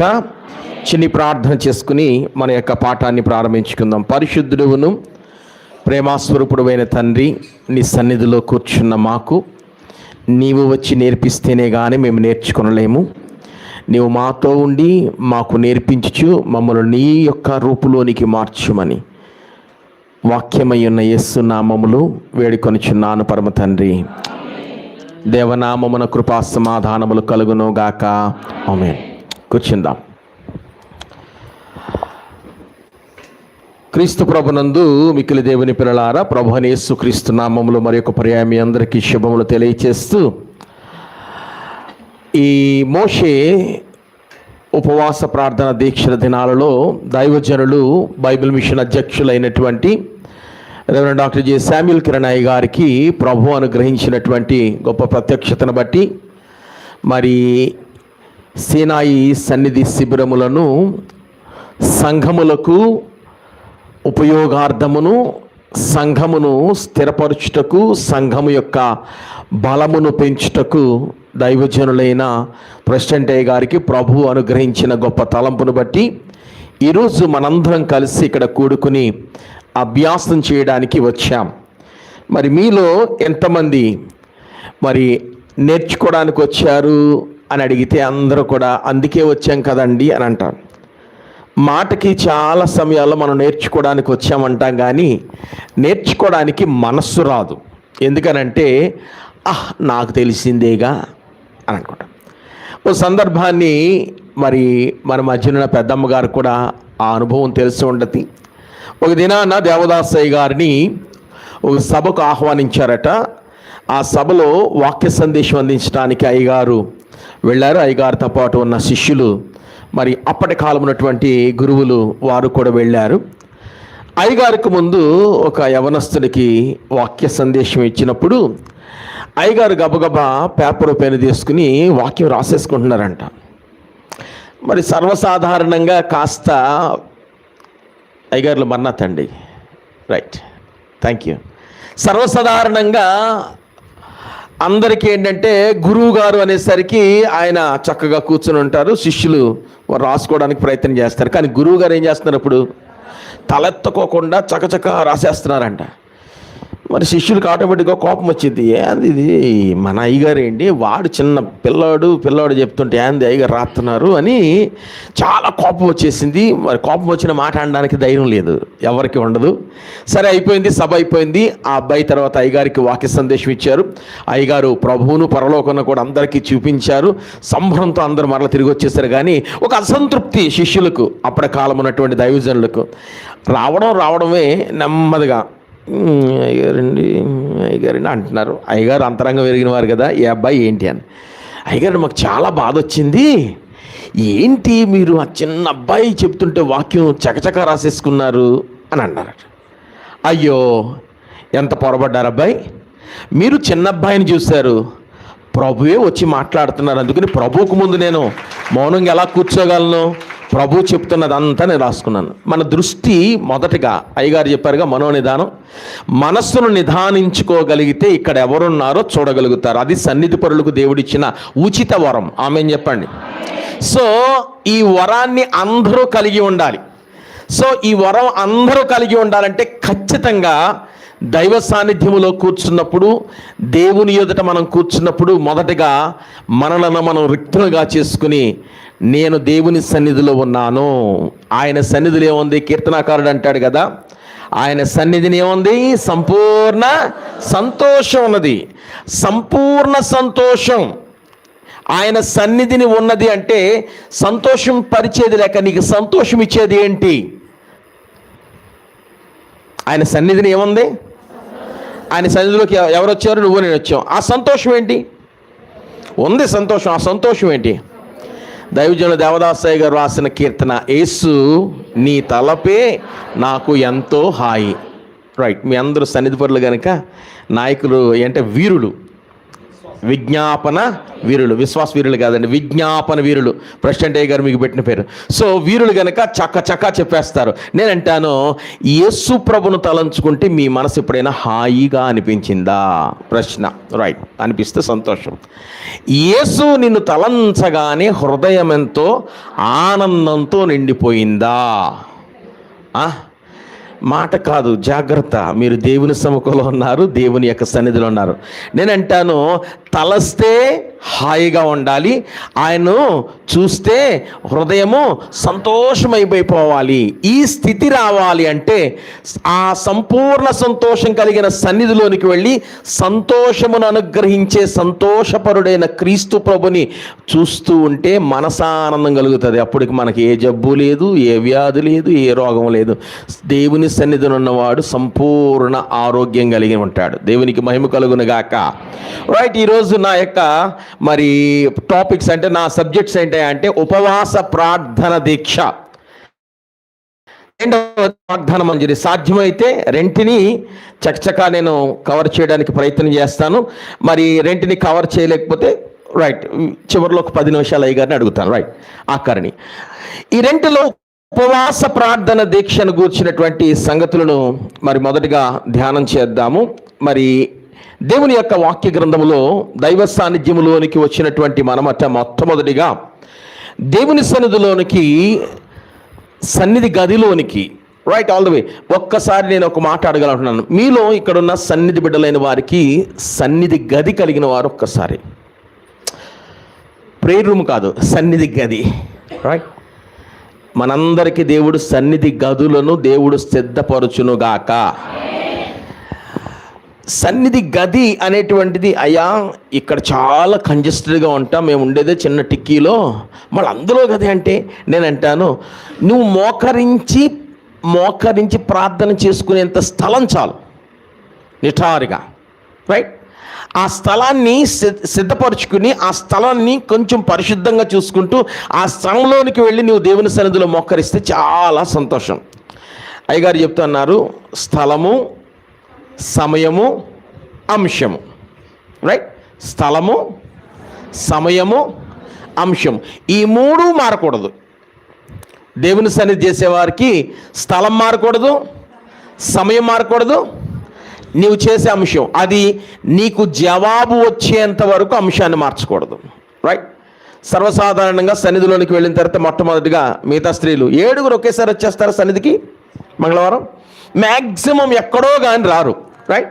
సో 100% ఎక్కడో వస్తారు. 7 ఒకేసారి వచ్చి టయానికి ఆరంభిస్తారు. మ్యాక్సిమం అన్ని సంఘాల్లో కూడా మొదట భాగంలో కాస్త పెద్దోళ్ళకి ఆ పాతకాలపు అనుభవాన్ని బిడ్డి గబగబా కుంటుతాను నడుతాను మొత్తానికి పరిగెత్తుకుంటూ వచ్చి గదులు అంటారు. మనకి ఇప్పుడు వచ్చినటువంటి యవన బిడ్డలైనటువంటి వారికి ఆ పాస్టర్ గారు మనకు తెలుసు, పాస్టర్ గారు మనకు బాగా తెలుసు, పర్లేదు, ఒక 5 నిమిషాలు లేట్ అని పర్లేదని లేట్కి వెళ్తారు. ఏది ఏమైనప్పటికీ ఈ లోపు వారందరూ వచ్చి ప్రారంభించే లోపు సాధ్యమైనంత వరకు దేవుని సన్నిధిలో మౌనముగా కూర్చుని ఉండుటే ఉత్తమమైన పని. కానీ మనం మౌనంగా కూర్చోం. ఏం చేస్తాం? మొదటిగా మన ఏమైనా ఉంటే బాకీ ఉంటే టప టప టప టప టప టప దేవుని చెప్పేస్తాం, ప్రభా నాయన నాయన సన్నిధిలో వచ్చారండి, మళ్ళీ ఆ ప్రార్థనలో పోవాలి నాయన, ఇదిగో ఈ లోపల మా ఇగో నాయన, మా ఇగో నాయన. రైట్? ఒక క్రమము అనేటువంటిది సన్నిధికి చాలా అవసరం. మరి మీకు గురువులుగా ఉండి మిమ్మల్ని నడిపిస్తున్నటువంటి సంఘ నాయకురాలుగా ఉన్నటువంటి అమ్మగారు అనేక సంగతులు అనేక ప్రాంతాల్లో వారు బోధిస్తున్నప్పుడు నిజంగా దేవుడు మరి హృదయాన్ని ఉల్లసింపచేస్తూ ఉంటారు. దైవ సాన్నిధ్యమందు దైవ ప్రత్యక్షతను అందుకోగలిగినటువంటి చక్కని అనుభవాలను మీరు పొందుకోవాలని మనసారా నేను ఆశపడుతూ, దేవుని సన్నిధిలోనికి వచ్చినప్పుడు మొదటిగా నీవు ఏ పని కొరకు వచ్చావో ఆ పని గురించి మాత్రమే దేవుని సన్నిధిలో నువ్వు అడగాలి. ఆ పనిని గురించి మాత్రమే నువ్వు ఆలోచన చేయాలి. ఆ పనిని నెరవేర్చే దేవుని గురించి నీ మనసులో ఉండాలి. రైట్? మొట్టమొదటిగా దేవుని సాన్నిధ్యములోనికి వెళ్ళినప్పుడు ఫస్ట్ టైం మొదటిగా దేవుని వాక్యాన్ని చదవాలి. అయ్యగారు చెప్తూ అన్నారు, సన్నిధిలోనికి వెళ్ళిన వారు మొట్టమొదటిగా నన్ను గూర్చిన సంగతులు విశేషంగా తెలుసుకుని ఆ తదుపరి నా యొద్దకు రావాలి. ఏమండి, మనకున్న ఒక చిన్న అందరికీ తెలిసినటువంటి సంగతి చెప్తాను. అప్పు ఇవ్వగలిగిన దగ్గరికి వెళ్ళి అప్పు అడుగుతారా, లేకపోతే అసలు ఏమి లేనివాడి దగ్గరికి వెళ్ళి అప్పు అడుగుతారా? సాధ్యమైనంత వరకు మనకు బాగా ఇచ్చేవాడి దగ్గరికి వెళ్తాం. రైట్? నేనంటాను, వానికంటే ఎక్కువ ఇవ్వగలిగినటువంటి వాడు నీ పరలోకపు తండ్రి కనుక ఆయన దగ్గరికి వెళ్ళినప్పుడు, రైట్, ఓకే చెప్పట్లేదు, ఆయన దగ్గరికి వెళ్ళినప్పుడు నీవు ఆయన గురించిన సంగతులు పూర్తి డీటెయిల్స్ తెలుసుకోవాలి అని అంటే అయ్యగారు అన్నారు, మత్తయి సువార్త 5, 6, 7 అధ్యాయాలు చదవాలి. అందరికీ బైబిల్ చదవడం వచ్చా? అందరూ మ్యాక్సిమం? రైట్. సో దైవ గ్రంథాన్ని పఠించే అలవాటు ఖచ్చితంగా కలిగి ఉండాలి సన్నిధి స్త్రీలు. గ్రంథపారాయణం చేయకపోతే, గ్రంథములో ఉన్న జీవము కలిగినటువంటి వాక్య ఆహారం తినకపోతే నీ ఆత్మకు బలము చేకూరదు. ఎన్ని ప్రార్థనలు చేసినా బలం లేని ప్రార్థన ఎంత చేసినా వ్యర్థమే కదా. బలము కలిగినటువంటి ప్రార్థనలు పోనాలి అని అంటే ఉపవాస ప్రార్థన దీక్షలోనికి సన్నిధి బిడ్డలైన వారు ఖచ్చితంగా వారు ప్రవేశించాలి. అందుచేతనే దేవుని వాక్య గ్రంథములో హెబ్రీయులకు రాసిన పత్రికలో ఒక చక్కని మాట ఉంది. హెబ్రీయులకు రాసిన పత్రిక 11వ అధ్యాయము 6వ వాక్యాన్ని ఒకసారి చదువుకుందాం.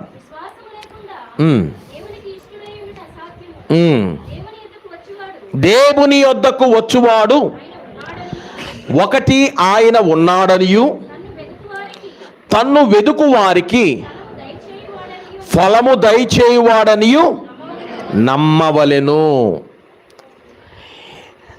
దేవుని సన్నిధిలోనికి వచ్చినప్పుడు ఖచ్చితంగా ఈరోజు నేను ఆయన యొద్దకు వచ్చాను, నేను ఈరోజు ఆయన యొద్ద నుండి తీసుకువెళుతున్నాను అనే గొప్ప దృక్పథంతో సన్నిధిలోనికి రావాలి. చాలా సందర్భాల్లో చాలా వారాల నుంచి చేస్తున్నాం పాస్టర్ గారు, ఇది అప్పుడే 14వ వారం అండి, 23వ వారం అండి, 36వ వారం అండి, 92వ వారం అండి. నేనంటాను, నీవు దేవుని యొద్దకు వచ్చినప్పుడు ఆయన ఇస్తాడని తెలుసుకోవాలి, ఇచ్చిన దానిని నువ్వు తీసుకుని వెళ్ళాలి అనే దృక్పథం నీలోనూ ఉండాలి. అడుగుడి ఎప్పుడు ఎప్పుడు అడుగుడి ఎప్పుడు ఎప్పుడు ఇస్తాడు? ప్రశ్నోత్తరం అయితే చాలా సమయం వెళ్ళిద్ది, ఈ రోజంతా చెప్తాను నేను, ఓకేనా? వెదకుడి ఎప్పుడు దొరుకుతాడు? ఉదయం, మధ్యాహ్నం, సాయంకాలమా? తట్టుడి ఎప్పుడు తీస్తాడు?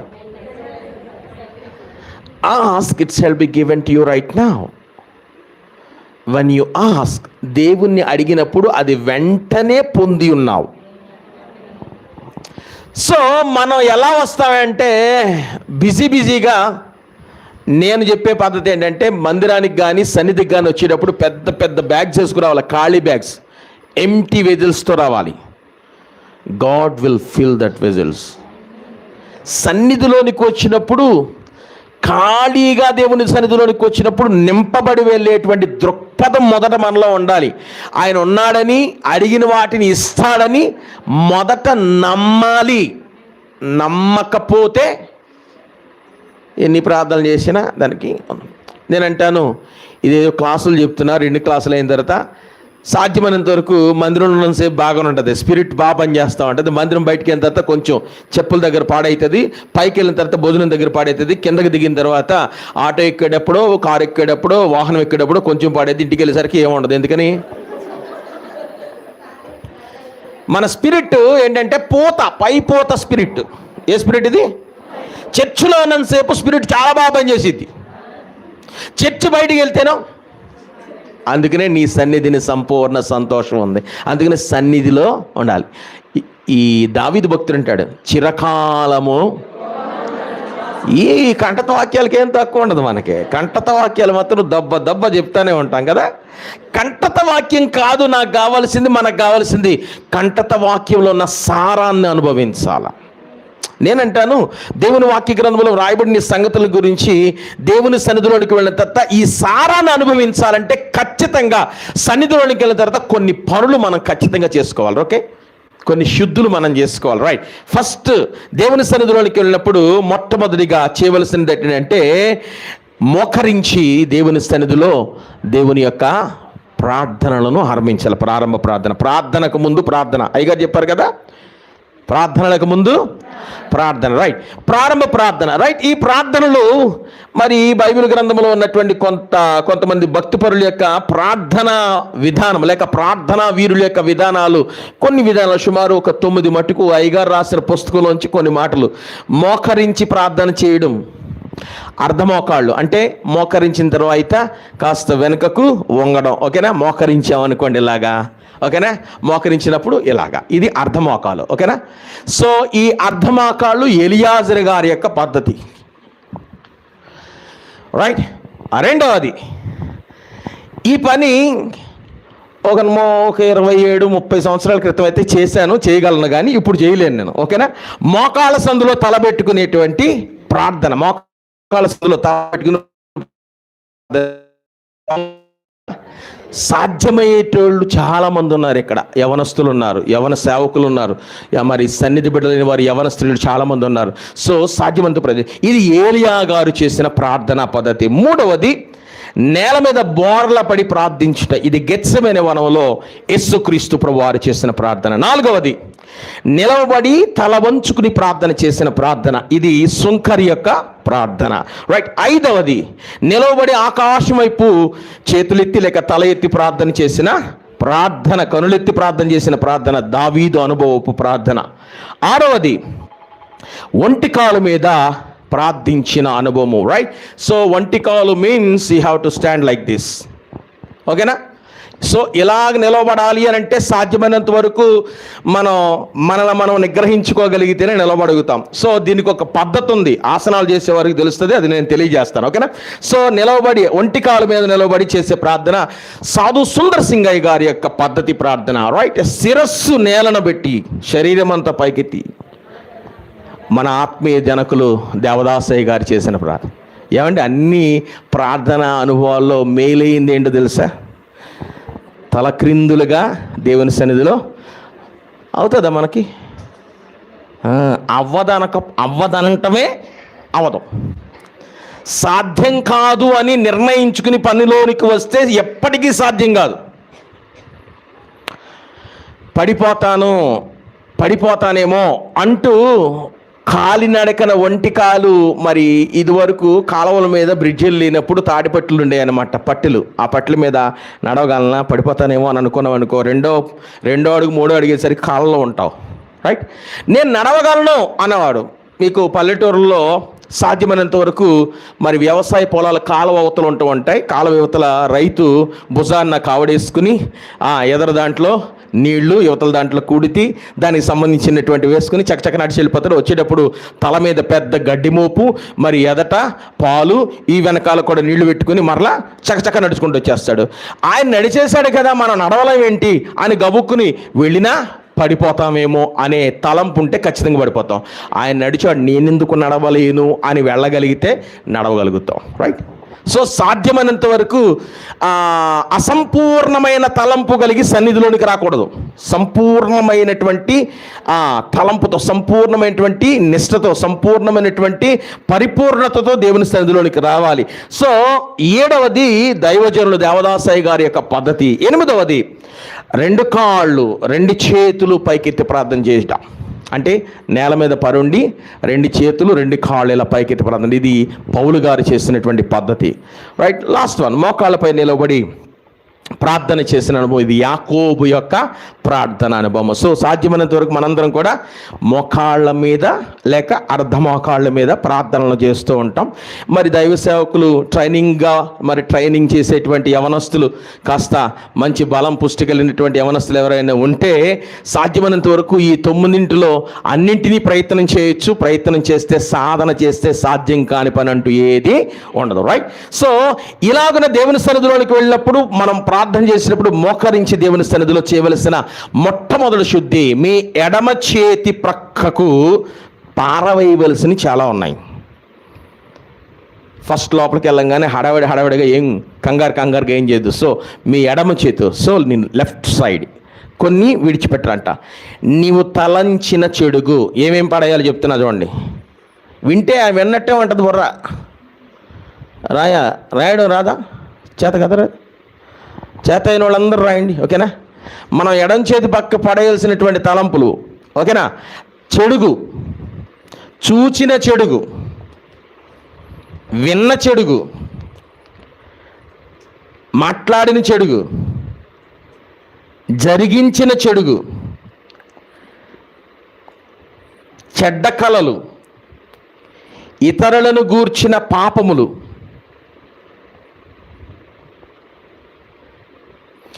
చెడుగునకు సంబంధించిన యావత్తు పాపములను, చెత్తా చెదారం అంతటిని కూడా పూర్తిగా నీ ఎడమ చేతి వైపును పారవేయాలి. వాటిని మరిచిపోవాలి. ప్రార్థనలోకి వెళ్ళిన తర్వాత తలంపు చాలా జాగ్రత్తగా ఉంచుకోవాలి. అయ్యగారు అందుకనే హృదయశుద్ధి కీర్తనను అయ్యగారు రచించారు. తెలుగు క్రైస్తవ కీర్తన పుస్తకంలో యేసు ఏకాంత స్థలము కోరుము, దేవుని ప్రార్థింప ఏకాంత స్థలము చేరుము, ఏకాంత స్థలము చేరి మోకాళ్ళ మీద నుండి లోక ఆశలు మతికి రాకుండా జాగ్రత్తగా చూచుకొనుము. సో ఈ హృదయశుద్ధి కీర్తనను జాగ్రత్తగా మొదటగా నువ్వు ఆరంభించి పాడుకుని, యేసు నీ తలపే నాకెంతో హాయనే కీర్తన పాడుకుంటే చాలా వరకు మన యొక్క తలంపంతా కూడా కాస్త శుద్ధవుతుంది. ఈ తలంపు కొన్నింటిని బంద్ చేయాలన్నమాట. దిగ్బంధన ఏదో అంటారు కదా, అట్లాగన సన్నిధిలోకి వెళ్ళిన తర్వాత తలంపు బంధించబడాలి, వినికిడి బంధించబడాలి, శ్వాసకోశం ముక్కు బంధించబడాలి, నోరు బంధంలోకి వెళ్ళాలి. ఇవన్నీ బంధించబడితేనే హృదయం స్పందిస్తుంది. మోకాళ్ళ మీద సన్నిధిలో కూర్చోగానే ఇష్టమైంది, అందరికీ ఉన్న అలవాటు అది. ఇష్టమైన పాట, నీకు ఇష్టమైన పాట వస్తుంది, ఆ పాట ఆటోమేటిక్గా నువ్వు సన్నిధిలో కూర్చున్నా సరే అలా సన్నగా చెవిలోకి వచ్చేసరికి ఆటోమేటిక్గా నోరేం చేస్తుంది, దాన్ని పాడుతూ ఉంటుంది. రైట్? సరే, వినికిడిని బంద్ చేశాం, నాసికలు పనిచేస్తాయి అని తాలింపేశారు. నీకు ఇష్టమైన కూర తాలింపది. ఏమండి, మీరు అనుకోవచ్చు ఇవన్నీ ఏదో నవ్వులాట్లుగా లేకపోతే నవ్వడానికి ఉపయోగపడుతున్నాయని అనుకోవచ్చు. ఇవన్నీ కూడా సన్నిధిని చెరపడానికి, మనోనిదాన్ని చెరపడానికి వచ్చే ఎత్తుగడ, సాతాను వేసే ఎత్తుగడ అనమాట. ముక్కులోనికి అలాగా 2 వేవ్స్ అలా వచ్చి వెళ్తాయి లోపలికి.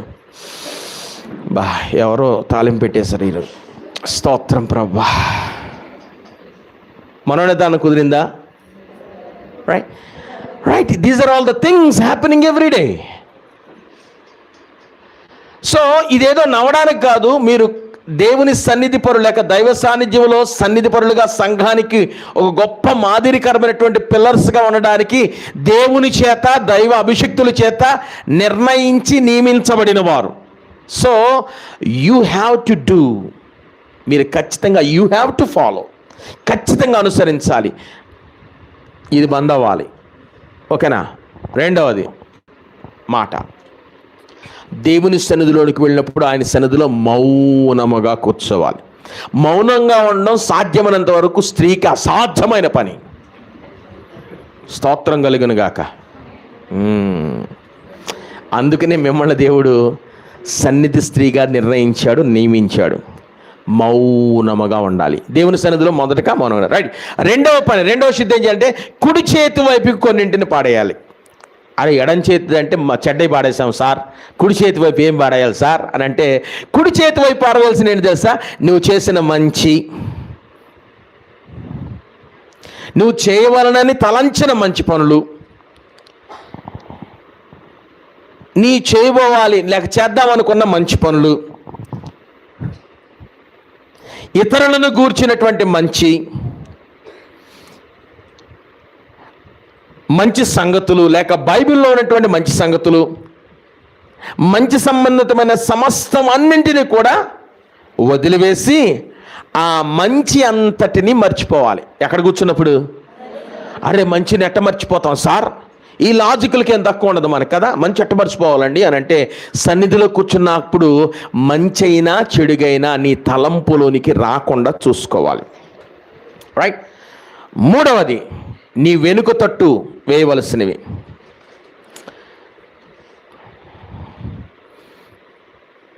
వెనుకటి చెడ్డ, నువ్వు వెనుకటి మంచి, వెనకటి సంగతులన్నింటినీ కూడా అవి మంచివైనా చెడ్డవైనా వెనకబడేయాలి. అంటే వీఆర్ ఎంప్టీయింగ్ అవర్ సెల్స్, మనలో ఉన్న సమస్తము మంచి అయినా చెడుగైనా పూర్తిగా పడే. ఈ సందర్భానికి వస్తే నాకు ఒక బైబిల్లో ఒక సంగతి గుర్తొస్తుంది. ప్రవక్త దగ్గరికి వచ్చింది, ప్రవక్త శిష్యుల్లో ఒక ఆయన చనిపోతూ వాళ్ళ ఆవిడ గారు పిల్లలను తీసుకొచ్చింది. అయ్యా, మొన్నదాకా మీ దగ్గర పనిచేసాడు మా ఆయన గారు, చనిపోయాడు, అప్పులు చేశాడు బాగా, అప్పులు వాళ్ళు మా ఇంటి మీద పెడుతున్నారు, ఏం చేయమంటారు? చాలా బాధగా ఉంది అంటే అయ్యగారు ఏమన్నా అంటే, ఐపీ పెట్టినోడికి ఎవడైనా అప్పిస్తాడా? వింటున్నారా? ఐపీ పెట్టినోడికి అప్పిస్తారా? ఇయ్యరు. కానీ ఇక్కడ గొప్ప సంగతి, ప్రవక్త చెప్పినటువంటి మాట తెలుసా? నీ చుట్టుప్రక్కల ఉన్న వారి యొద్దకు వెళ్ళి ఏం తెచ్చుకోమన్నాడు? పాత్రలు, వట్టి పాత్రలు తెచ్చుకో, ఖాళీ పాత్రలు, ఎంప్టీ వెజల్స్. రైట్. మొదటగా ఆమెకు దేవుడిచ్చినటువంటి గొప్ప కృపాభాగ్యం అని తెలుసా? ఆయన ఆమెతో చెప్పింది చెప్పినట్టు చేసే ధన్యత ఇచ్చాడు ఆవిడికి. ఆమెను చెప్పండి ఒకసారి. ఏందయ్య గారు మరిని విడ్డూరంగా, మా ఆయన అసలు అప్పులు చేశాడంటే పక్కింటి వాళ్ళకి వెళ్ళి దాఖలకు సట్లు తెచ్చుకోమంటున్నాం, ఎట్ట కుదిరిద్ది అయ్య గారు అని అనలా. ఖాళీగా ఉన్న పాత్రలు చేస్తే దేవుడు ఏం చేస్తాడు? సగం ఉంది పర్లేదు కొంచెం ఉందలేండి అంటే, మరి పాత ద్రాక్షరసంలో కొత్త ద్రాక్షరసం పోతే అమ్మగారు ద్రాక్షరసాల గురించి కానీ తిత్తుల గురించి కానీ చక్కగా చెప్పగలరు, నాకు అంతగా రాదు. కానీ ఆ తిత్తేమోయిద్ది, పగిలిపోద్ది. అందులో ఉన్న రసం మంచిదో చెడ్డదో మొత్తం ఏమైద్ది? నేలపాలయ్యిద్ది కదా. సో అది మంచిదైనా చెడ్డదైనా సరే, నీ ఎడమ చేతి వైపుది, నీ కుడి చేతి వైపుది, నీ వెనకది, నీ వెనుకటివి, నీ ఎదుటవి. నీ ఎదుట ఏముంటుంది? మత్తయి సువార్త 28:20 అంటాడు, నేను సదాకాలం మీతో కూడా ఉన్నాను అని చెప్పిన క్రీస్తు నీ ఎదుట నిలబడి ఉన్నాడు. ఉన్న ఆయనను మాత్రమే మనస్సున ధ్యానిస్తూ, ఏం చేస్తూ? మనోనేత్రముతో ఆయన చూచుటకు ప్రయత్నం చేయాలి. రెండవది, కనబడకపోయినా ఖచ్చితంగా ఆయన కొరకు కనిపెట్టాలి, నీ ఎదుట ఆయన ఉన్నాడని. నెక్స్ట్, ఇంటి విషయాలు. ప్రార్థనలోకి వెళ్ళి మోకరించగానే మొట్టమొదటి వచ్చేది ఏంటి తెలుసా? ఏంటి బ్రోబా మా కుటుంబ సమస్యలు అని అంటారు కదా. ఇంటి విషయాలు సన్నిధిలోనికి అంశం పెట్టుకుంటే అంశాన్ని పట్టుకుని వెళ్ళు, కానీ వట్టిగా ఇంటి విషయాలు ఏది కూడా సన్నిధిలోనికి రాకూడదు. అనగా నీ భర్త గురించి అయినా, నీ భార్య గురించి అయినా, నీ బిడ్డల గురించి అయినా, నీ ఇల్లుని గురించి అయినా, నీ వాకిలిని గురించి అయినా, నీ ఆస్తిని గురించి అయినా, నీ సంసార తాపత్రయ సంబంధితమైన ఏ విధమైన వాటిని కూడా అసలు నీ తలంపులోనికి కూడా రాకూడదు. ఎక్కడ కూర్చున్నప్పుడు అయ్యిద్దా? అవ్వదు అని అంటున్నారు కదా. అవ్వదు అంటే ఎప్పటికీ అవ్వదు. సాధ్యపరుచుకున్నట్టే సన్నిధి పరుల యొక్క లక్షణం. అవునా? ఉట్టటిని సాధించడానికి బాగా సాధన చేస్తారే, దేవుని సన్నిధిలో సాధన చేసి సాధించలేరా? సాధించగలుగుదుముగాక. దేవునికి అసాధ్యమైనది ఏదైనా ఉన్నదా? దేవునికి లేనప్పుడు వాళ్ళ అబ్బాయికి వాళ్ళ అమ్మాయికి మాట్లాడలే కదా. అసాధ్యమైన పని ఏది లేదు. సో అసాధ్యం కాదు కనుక ప్రతిదాన్ని సుసాధ్యం చేసుకోవడానికి ఖచ్చితంగా దేవుని సన్నిధిలో ఖాళీ చేసుకుని వెళ్ళాలి. రైట్. ఒంటి విషయాలు, ఇంటి విషయం అయిపోయింది. నెక్స్ట్ పడేయవలసింది ఒంటి విషయాలు. అనగా శరీరంలో నలత, మనస్సు కలత, ఓకేనా, మతి నిబ్బరత, నగ నాణ్యము, ఆకలి, దప్పుకెలు, వస్త్రాలు మొదలైనవి. సన్నిధిలోకి వెళ్ళినప్పుడు ఏదైనా పర్వాలా, అన్నింటిని విడిచిపెట్టండి. శరీర సంబంధమైన నలత కలిగిన వారులారా, ఆరోగ్యము ఆయన రెక్కల కింద ఉన్నదా లేదా? నమ్మారా? నమ్మితే సన్నిధిలోనికి వచ్చినప్పుడు నలత ఉండిద్దా? ఉండదు. నలత లేని స్థితిని అనుగ్రహించే దేవుడు నీ ముందున్నాడని నమ్మి ఏం చేయాలి? సన్నిధిలోనికి రావాలి. రైట్. వెలుపటి విషయాలు, లాస్ట్ వన్. అనగా నీ తండ్రిని గురించి, లేక తల్లిని గురించి, బంధువుల గురించి, స్నేహితుల గురించి, విరోధుల గురించి, కష్ట నష్టాల మొదలైన వాటి గురించి అసలు తలంపులోనికి రాకూడదు. ఎన్ని విడిచిపెడితేనే ఖాళీ అవుతాం. మనం రోజు ఎట్టెళ్తాం తెలుసా? నయమాను గారులాగా వెళ్తాం సన్నిధిలోనికి. ఎట్టెళ్తాం? బట్టలు తీస్తే ఒళ్ళంతా కుష్టే, కానీ ఆ కుష్టి కనపడుకోకుండా ప్రశస్తమైన వస్త్రం ధరించుకుని ఒంటి నిండా సెంటు ఎక్కడికి వెళ్ళినా వెళ్ళేవాడు పాపం నయమాన్ గారు. అవునా? కానీ శరీరమంతటిని శుద్ధి చేసినటువంటి సామర్థ్యత ఎవరికి ఉంది? యేసుక్రీస్తుకు. అంచేతనే లోపల ఉన్న సమస్త కల్మషాన్ని సంపూర్ణంగా, ఇప్పుడు కీర్తన పాడితే మీరు బాగా పాడతారు, ఆడతారు కూడా. ఓకేనా? రైట్. సమయం లేదు కానీ నేను పాడను, చదువుతానండి. నా ఇష్టం ఇదిగో, ఇది నీ ఇష్టముగా చేయము, నా ఇష్టం ఇక కాదది, నా ఇచ్చయున్నట్టి నా హృదయం ఇదిగో, ఇది నీకే, ఇది రాజా సింహాసనము. అంటే అర్థం ఏంటి? ఇప్పుడు మనం పాడాలనుకో, అసలు మన రాగం చాలా స్లోగా, లాంగ్, లెంగ్తీగా ఉంటుంది. నా ఇష్ట మీదిగో ఇది అనేసరికి తెల్లారిపోయింది మనకి. ఓకేనా? సో నేను సాధ్యమైనంత వరకు చదువుతా, రైట్? కీర్తనలో వచ్చిన చదువుతా. సో నా ఇష్టం కాదు నీ ఇష్టమే, నీ ఇష్ట ప్రకారంగా ఉండడానికి నేను వచ్చాను అన్నప్పుడు వెళ్ళిన నీవు ఖాళీగా వెళ్ళాలి. ఖాళీగా వెళ్తే నింపబడి వస్తావు. సన్నిధోళ్ళు రోజు దేవుని సన్నిధులు నింపబడుదురుగాక. పాదిరిగారులు పాదిరమ్మగారులు కూడా నింపబడుదుగాక. ఎందుకో తెలుసా? నింపుకుని తెచ్చుకుని అందరికీ పంచే స్థితిని బైబిల్ మిషన్ వాళ్ళకి ఇచ్చాడు దేవుడు. ఆమెన్ చెప్పండి. అన్ని మిషన్లకు కన్నుగా ఉందంటే ఏంటి? సపరేట్ పెయింటింగ్ ఏమైనా వేసుకోవాలా మనం? నింపుకొని అందించి వడ్డించే అంతస్తులోనికి రావాలి. అది మన కన్ను. ప్రపంచానికి రేపు వడ్డించే అంతస్తు ఎవరిదయ్యా అంటే బైబిల్ మిషన్ వారిది. ఆమేన్ చెప్పండి.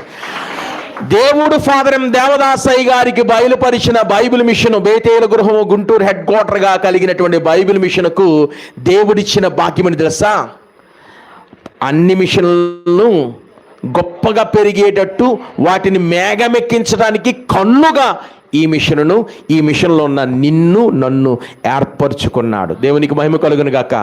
So you are so special, you are so precious.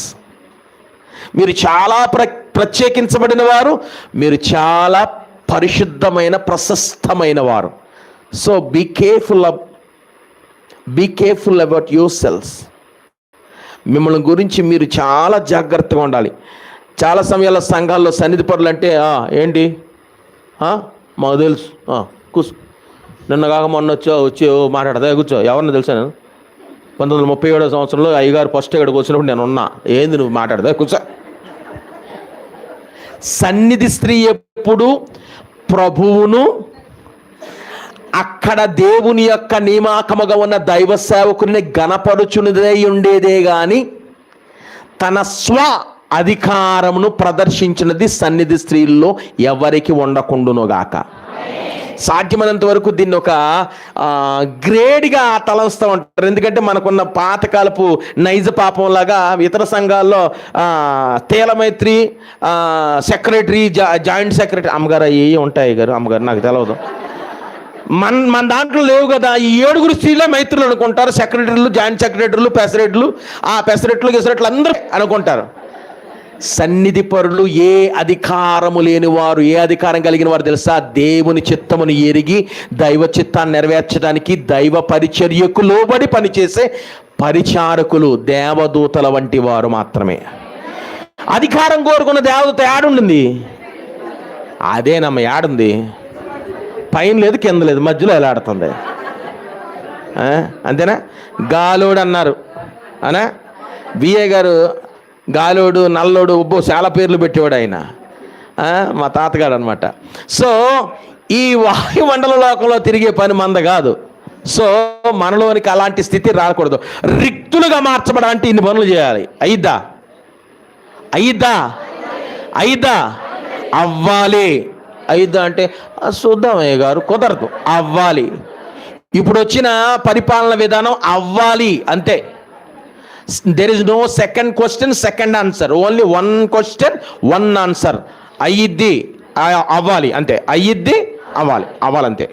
Right. So సన్నిధిలోనికి ఇలా వచ్చిన తర్వాత దేవుని ఎదుట మనోనిదానం అనే పని మొదలు పెట్టాలా. ఇన్ని క్లీన్ చేసుకున్న తర్వాత అప్పుడు కూర్చోవాలి మనోనిదానంతో. వెళ్ళిపోయి మోకాళ్ళేసి కూర్చున్నావు అనుకో, వస్తుంది, చెడు వస్తుంది, ముక్కు దగ్గరికి వాసన వస్తుంది, చెవి కాడికి పాట వస్తుంది, తలంపులోనికి నిన్న నువ్వు తిరిగిన ప్రాంతం అంతా వచ్చిద్ది, అయ్యో నేను కొనలేకపోయానే అని అనిపిస్తుంది. సో ఇవన్నీ నీ మనసులోనికి రాకూడదు అని అంటే మొదట నిన్ను సంపూర్ణంగా శుద్ధి చేసుకోవాలి. శుద్ధి కీర్తన అవసరమైతే ఈ శుద్ధి నువ్వు చేసుకోలేకపోతే కీర్తన అయినా పాడు మనస్ఫూర్తిగా. ఏకాంత స్థలము కోరుము, ఏకాంత స్థలము చేరుము, ఏకాంత స్థలము కోరి మోకాళ్ళ మీద నుండి లోక ఆశల మదికి రాకుండా జాగ్రత్తగా చూచుకుంటే చాలు. రైట్. ఇంపార్టెంట్ థింగ్ ఇంకో సంగతి, నాకు అందుకనే అయిపోయింది నా టైం. నాకు అందుకనే సన్నిధిలోనికి వెళ్ళిన తర్వాత సన్నిధి క్రమాలు అందరూ వేస్తారా? ప్రారంభ ప్రార్థన ఎందరికి వచ్చు? మనకు వచ్చిన బాధ ఏంటంటే ఓ త్రియేక దేవుడివైనా కుదరదు. సన్నిధి పరులకు దైవజనులు వ్రాసిన సన్నిధి క్రమావళి, ఓకేనా? దైవ లక్షణముల స్థుతి, శిరచ్ఛేదన, సాతాను ఎదిరింపులు, సమర్పణ, రాకడ ప్రార్థన స్థుతులు, ఆ ప్రకటన గ్రంథ స్థుతులు,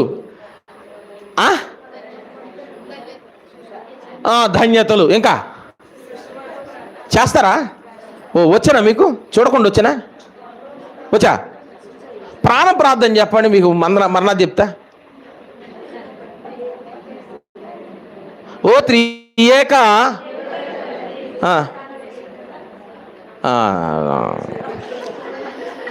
ఓ త్రియేక దేవుడు తండ్రి, సాతాను ఎదిరించులని వాక్య గ్రంథములు రాయించిన ఇదిగో ఇప్పుడే నీ సన్నిధానం ఉంది, వాటిని ఎదిరించిన మా ఎదిరింపుల సైతానికి వేదన నిషిత్వం కలిగించము, మా ఎదిరింపుల నీకు మహిమా సంగమునకు జయము కలిగించము. ఓ దయగల తండ్రి, సర్వశక్తుల తండ్రి, మేము సాతాను ఎదిరించిన సర్వశక్తులను మా శక్తులను దయచేయమని, శత్రువుల మంత్రం మీద మీకు అధికారం ఇచ్చిన కావాలి అధ్యాయం రాయించిన కాబట్టి మా తండ్రి అధికారం మేము వాడుకుని కృప దయచేయమని ప్రభు నామములు వేడుకొనిచున్నాం.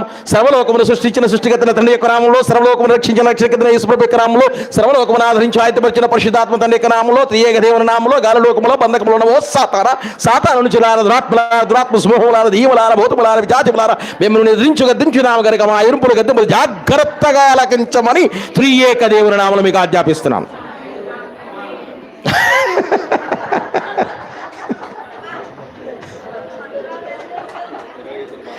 నేనంట ఇది ఒకవేళ మీకు ఓకే సంతోషం ఇచ్చిందేమో కానీ, ప్రారంభ ప్రార్థన కావచ్చు, సైతాన్ని ఎదిరించే స్తోత్రాలు కావచ్చు. అమ్మగారు బైబిల్ గ్రంథాన్ని ఒక 200 టైమ్స్ చదువుంటారా? 180 సార్లు కొన్ని పర్యాయాలు మోకరించి ఈ మధ్యకాలంలో, అంటే కొత్తగూడలో చెప్పినప్పుడు నేను విన్నాను, ఈ మధ్యకాలంలో కొంచెం కూర్చుని చదువుతున్నానని చెప్పారు. బైబిల్ గ్రంథం ఆది కాండం మొదలుకొని మలాకి గ్రంథం వరకు, మత్తయి సువార్త మొదలుకొని ప్రకటన గ్రంథం వరకు బైబిల్ మిషన్ వారికి బైబిలుగా తయారయ్యేటట్టు కంఠోపాఠం రావాలి. ఆమేన్ చెప్పండి. చదవచ్చిద్దా బైబిల్ మనకే? ఈ పాత నిబంధన గ్రంథంలో వంశావళి పేర్లు చదివితే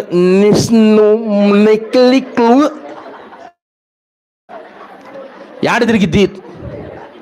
4 తిరగట్లేదుగా. కొంతమంది చదువు రాదు అనే వంక పెడుతున్నారు. మీకు మాట చెప్తున్నా, హెచ్చరిక అనుకోండి దీన్ని. చదువు రాదు అని బైబిల్ గ్రంథముల గురించి మాట్లాడవద్దు.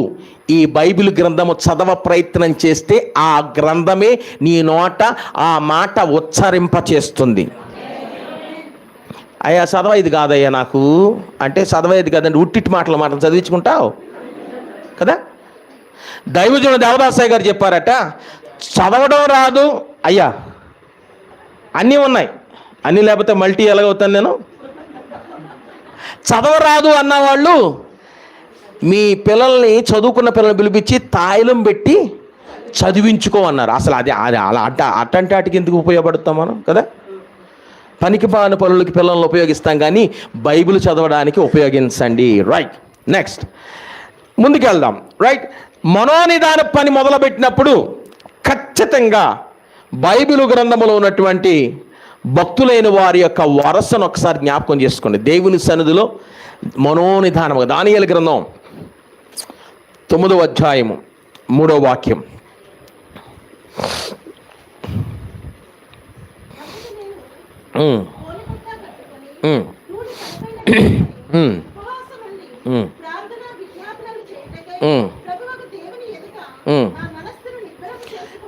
మనస్సును నిబ్రము చేసుకోవాలి.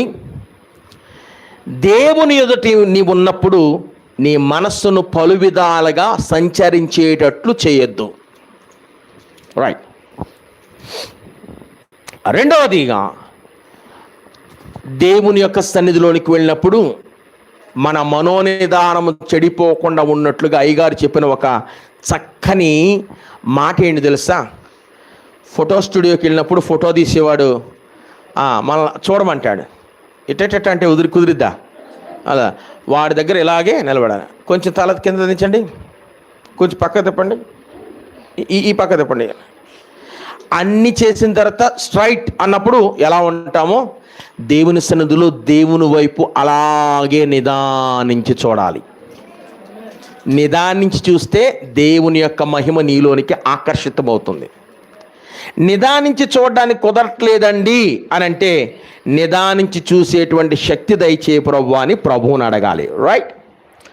సో ఈ దేవుని సన్నిధిలోకి వెళ్ళి మనోనిధానంతో కూర్చున్న తర్వాత ప్రార్థనా దీక్ష కార్యక్రమానికి పనిబూనుకున్నప్పుడు ఖచ్చితంగా ఏ విధమైన తలంపులు లోపల రాకుండా చూసుకునేటువంటి పద్ధతిని మాత్రం అనుసరించాలి. కీర్తనల గ్రంథము 51వ కీర్తన మొదటి 10 వచనాలు, 139వ కీర్తనను దీక్ష పూనిన ఖచ్చితంగా అందరూ కూడా అన్ని పాపములను అన్ని విషయములను దేవుని సన్నిధిలో విడిచివేసి దేవుని సన్నిధిలో ఖచ్చితంగా కూర్చోవాలి. రైట్. అవి రిఫరెన్స్లు రాసుకోండి. రైట్. ఓకే. రైట్. మరి ఒకటి, దేవుని యొక్క సన్నిధిలోనికి వచ్చినటువంటి వారు ఉపవాస ప్రార్థన దీక్ష పూనినటువంటి మనము చేయవలసినటువంటి పని ఏమిటి అంటే, దేవుని యొక్క సాన్నిధ్యమందు కూర్చున్న మనము దేవుని చిత్తమును జరిగించవలసినటువంటి మనము కొన్ని ప్రాముఖ్యమైనటువంటి పనులు చేయాలి. ప్రతిదినము చేయవలసిన పనులు. అలాగనే దేవుని యొద్ద కూర్చున్నప్పుడు ఒక నిశ్చయతతో దేవుని సన్నిధిలో కూర్చోవాలి. ఇప్పుడు ఈ క్లాసులు అయిన తర్వాత సర్టిఫికేట్ ఉంటుందన్నమాట. గవర్నింగ్ బాడీ అయ్యగారు క్లాసులు అయిన తర్వాత సర్టిఫికేట్ ఉంటుంది. అయ్యగారు లేకపోతే ప్రెసిడెంట్ అయ్యగారు కాదు, ప్రభువే సర్టిఫికేట్ ఇస్తాడు మనకి. ఏం సర్టిఫికేట్ తెలుసా? ప్రార్థనకు మోకరించినప్పుడు నేను పాపిని ప్రభువా అని ప్రార్థించేవారు చేయాలి.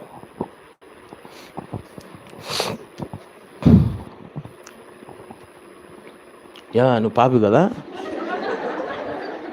నువ్వు పాపి కదా, మరి చెయ్యత్తవా? ఎత్తు. పాదిరి గారు నువ్వు బాధ కలుగుతుందా? అందరూ ఎత్తు. సాధ్యమైనంత వరకు ఇది మనం చేసే బ్లండర్ మిస్టేక్. ఒక మాట నేను చెప్తా అంటే అదే నమ్మగారు, దానికి వస్తున్నా. బ్లండర్ మిస్టేక్ ఏంటి మనం చేసేదే అంటే రోజు అదే జపం.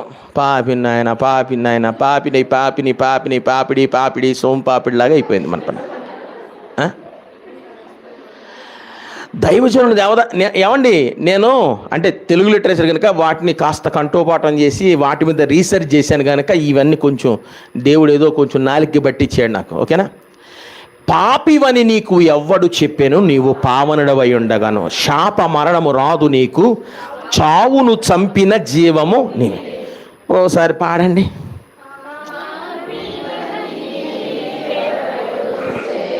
ఆగండి ఆగండి ఆగండి ఆగండి ఆగండి ఆగండి. నీ పక్కాంతో తిరిగి పాడు.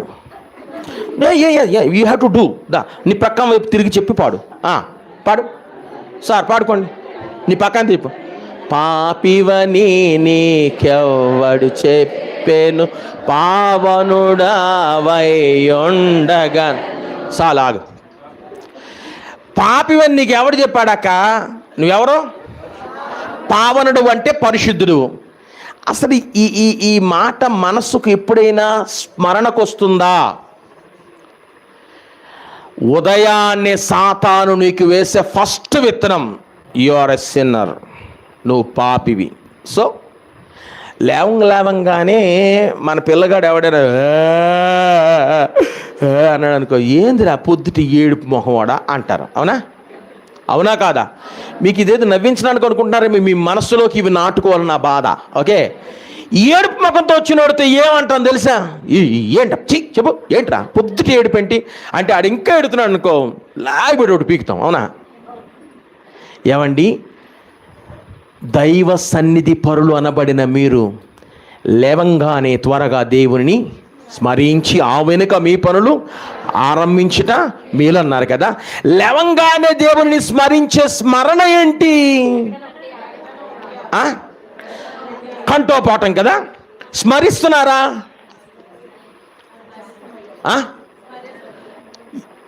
మాట్లాడట్ల మిగతా వాళ్ళు.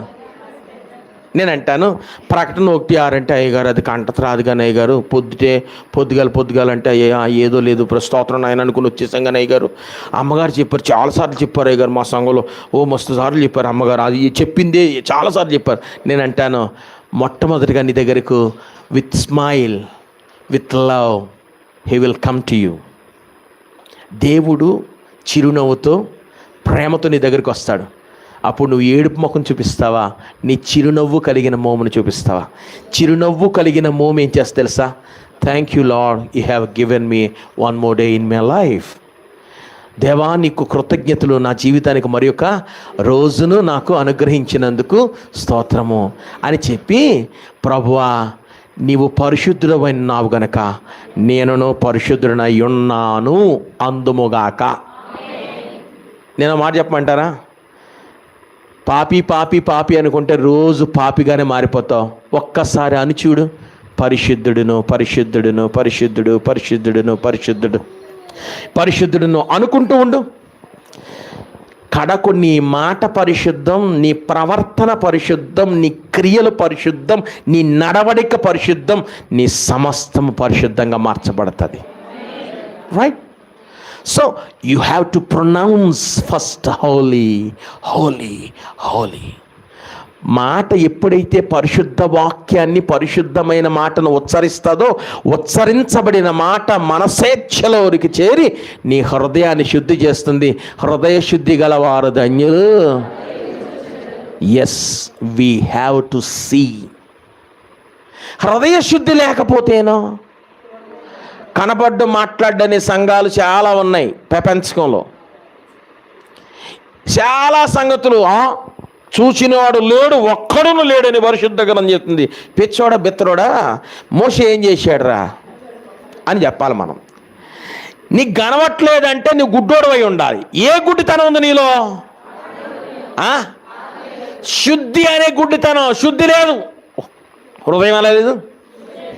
హృదయం దేనితో నిండుకుని ఉండునో అది ఈ నోరు మాట్లాడను. హృదయం నిండుకుంది, నోరు మాట్లాడుతున్నప్పుడు నోరు ఉట్టిని ఉండిద్దా?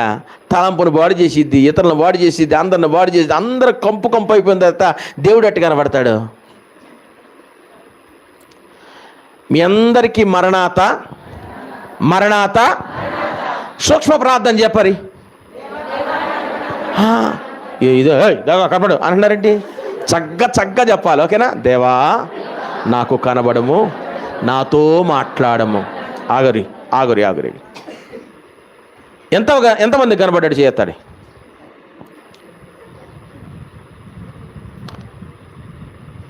ఓయ్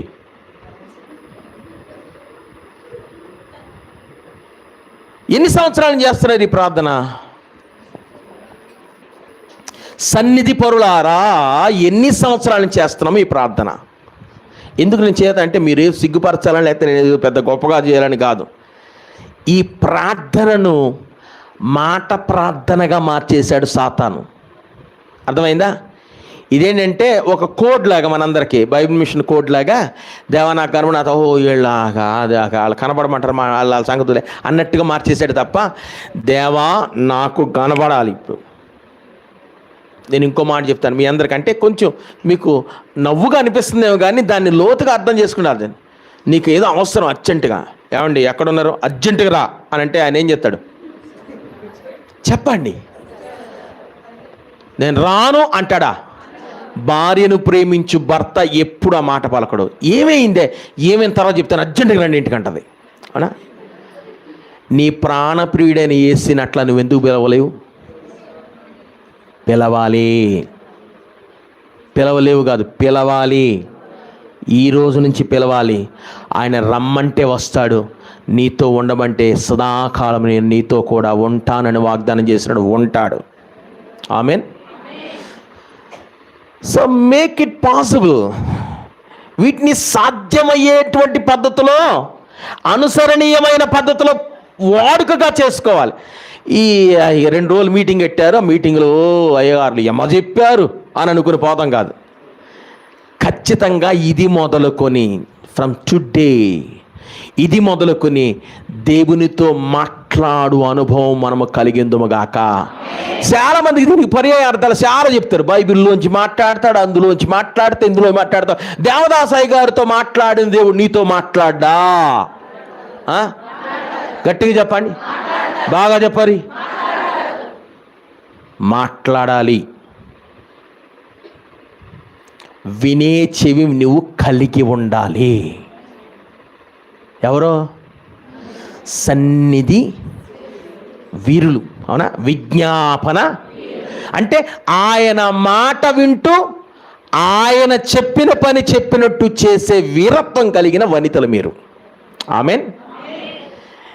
ఈ సన్నిధిలోనికి వెళ్ళినప్పుడు ఆయన కనబడాలని నువ్వు కోరినప్పుడు కనబడి, ఆయన మాట్లాడు నాతో అంటే మాట్లాడినప్పుడు ఖచ్చితంగా దేవుడు నీకు అనుగ్రహించే 2 బైబిల్ మిషన్ స్పెషల్ వరాలు, స్పెషల్ గిఫ్ట్స్. ఒకటి ఆత్మ సంచార వరము, రెండవది తిరస్కరణ విద్య. వీటిని గురించి మరి అమ్మగారు ఇక్కడ కూర్చున్న దైవ సేవకులు కూడా సంఘాల్లో పలు విధాలుగా మీకు ప్రకటన చేస్తుంటారు. ఆత్మ సంచార వరము, తిరస్కరణ విద్య రాబో కాలమునకు అవసరమైనటువంటి విద్యలు. సన్నిధి గది గురించి అడిగాను కదా, రేపు నీవు దాగుచోటు అదే. నీకే దాగుచోటు లేకపోతే ఇంకెక్కడ వెళ్తావు నువ్వు? నీ సన్నిధి శిబిరమే నీవు దాగుచోటు. అపవాది వస్తాడు, వెతుకుతాడు, చూస్తాడు, కానీ నువ్వు అక్కడే ఉంటావు. కానీ వానికి నువ్వు కనబడవు. ఎందుకో తెలుసా? ఏ విద్య తెలుసు నీకు? తిరస్కరణ విద్య తెలుసు. ఆత్మసంచార వరము ఒకేసారి ఒకే చోట కాక అనేక చోట్లగా వెళ్ళి దేవుని పనిని జరిగించే విద్య ఇది. విమానాల వరకు చేరింది ఇప్పుడు మన ప్రయాణం. Jet plus. అన్ని ప్లస్ల కంటే అన్ని ప్లస్ల పైన ప్లస్ ఏంటి తెలుసా? ఆత్మ సంచార వరము. ఈ ప్లేన్ బైబిల్ మిషన్ ఓడిది, ఆమెన్ చెప్పండి. బైబిల్ మిషన్ సన్నిధి పరులది, ఆమెన్ చెప్పండి. ఈ ప్లేన్ ఎక్కి ఒకే పర్యాయము 2 చోట్ల కాదు, ఎన్ని చోట్లైనా వ్యాపకము చేయబడినటువంటి వ్యాపింపగలిగినటువంటి విద్యను అభ్యసించాలి. అందుకనే ప్రెసిడెంట్ అయ్య గారికి దేవుని యొక్క ఆజ్ఞగా దైవాత్మ పూర్ణులైన అయ్య గారికి ఈ పనిని దేవుడే అప్పగించాడు. చెప్పడం కూడా దేవుని స్తుతిద్దాం సార్. ఇప్పుడు మన మిషను నిష్కళంకమైన మిషనుగా దేవుడు ఫాదర్ ఎం దేవదాసాయి గారికి దేవుడిచ్చినటువంటి వరములతో నింపబడిన మిషనుగా,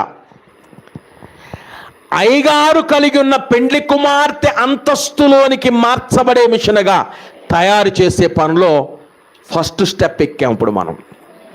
రైట్? ఇది మొదలుకొని క్షణంలో మారచ్చు, సంవత్సరంలో మారచ్చు ఈ పద్ధతులు.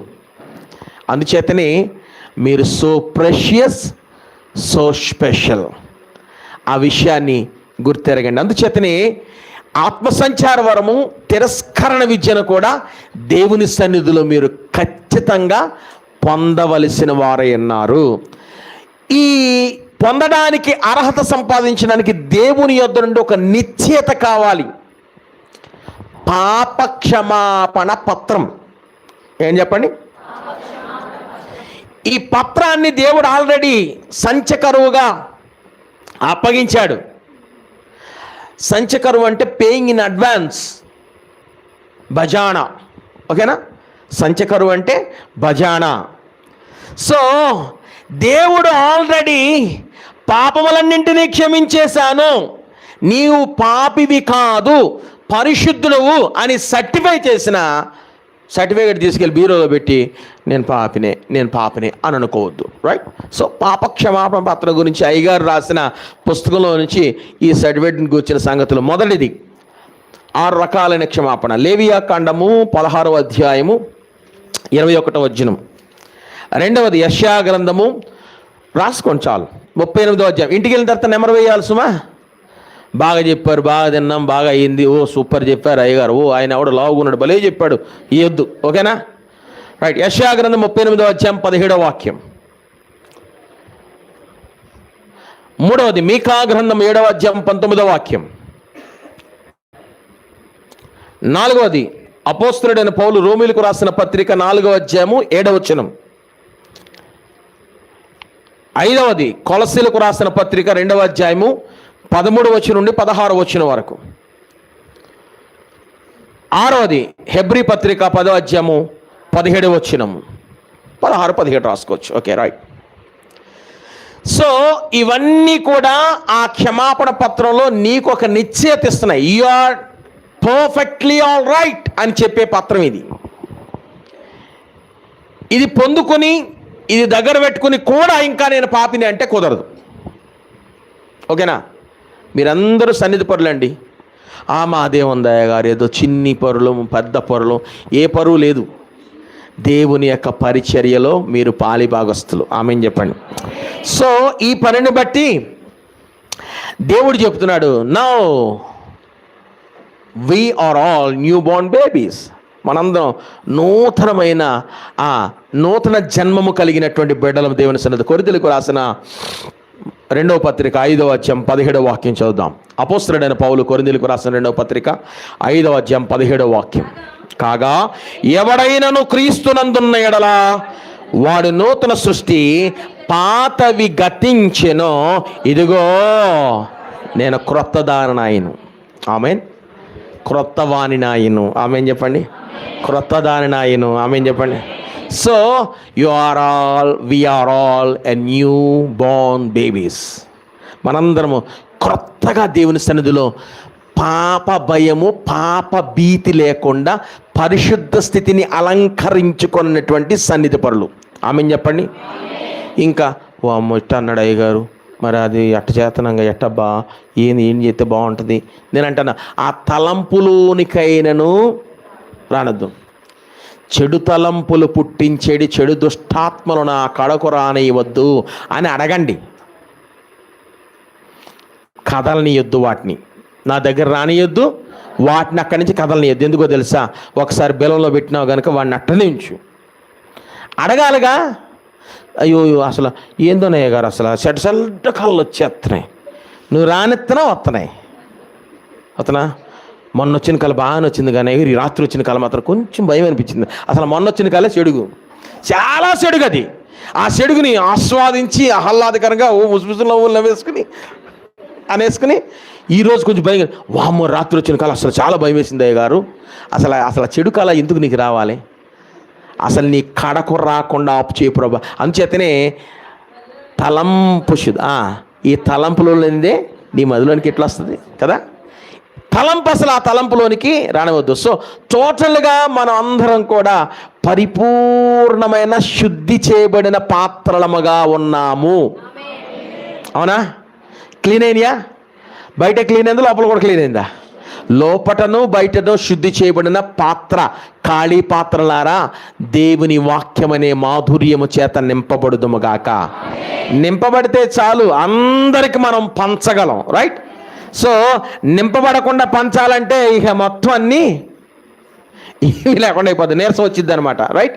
సో నింపబడండి, ఆ తర్వాత పంచండి. రైట్?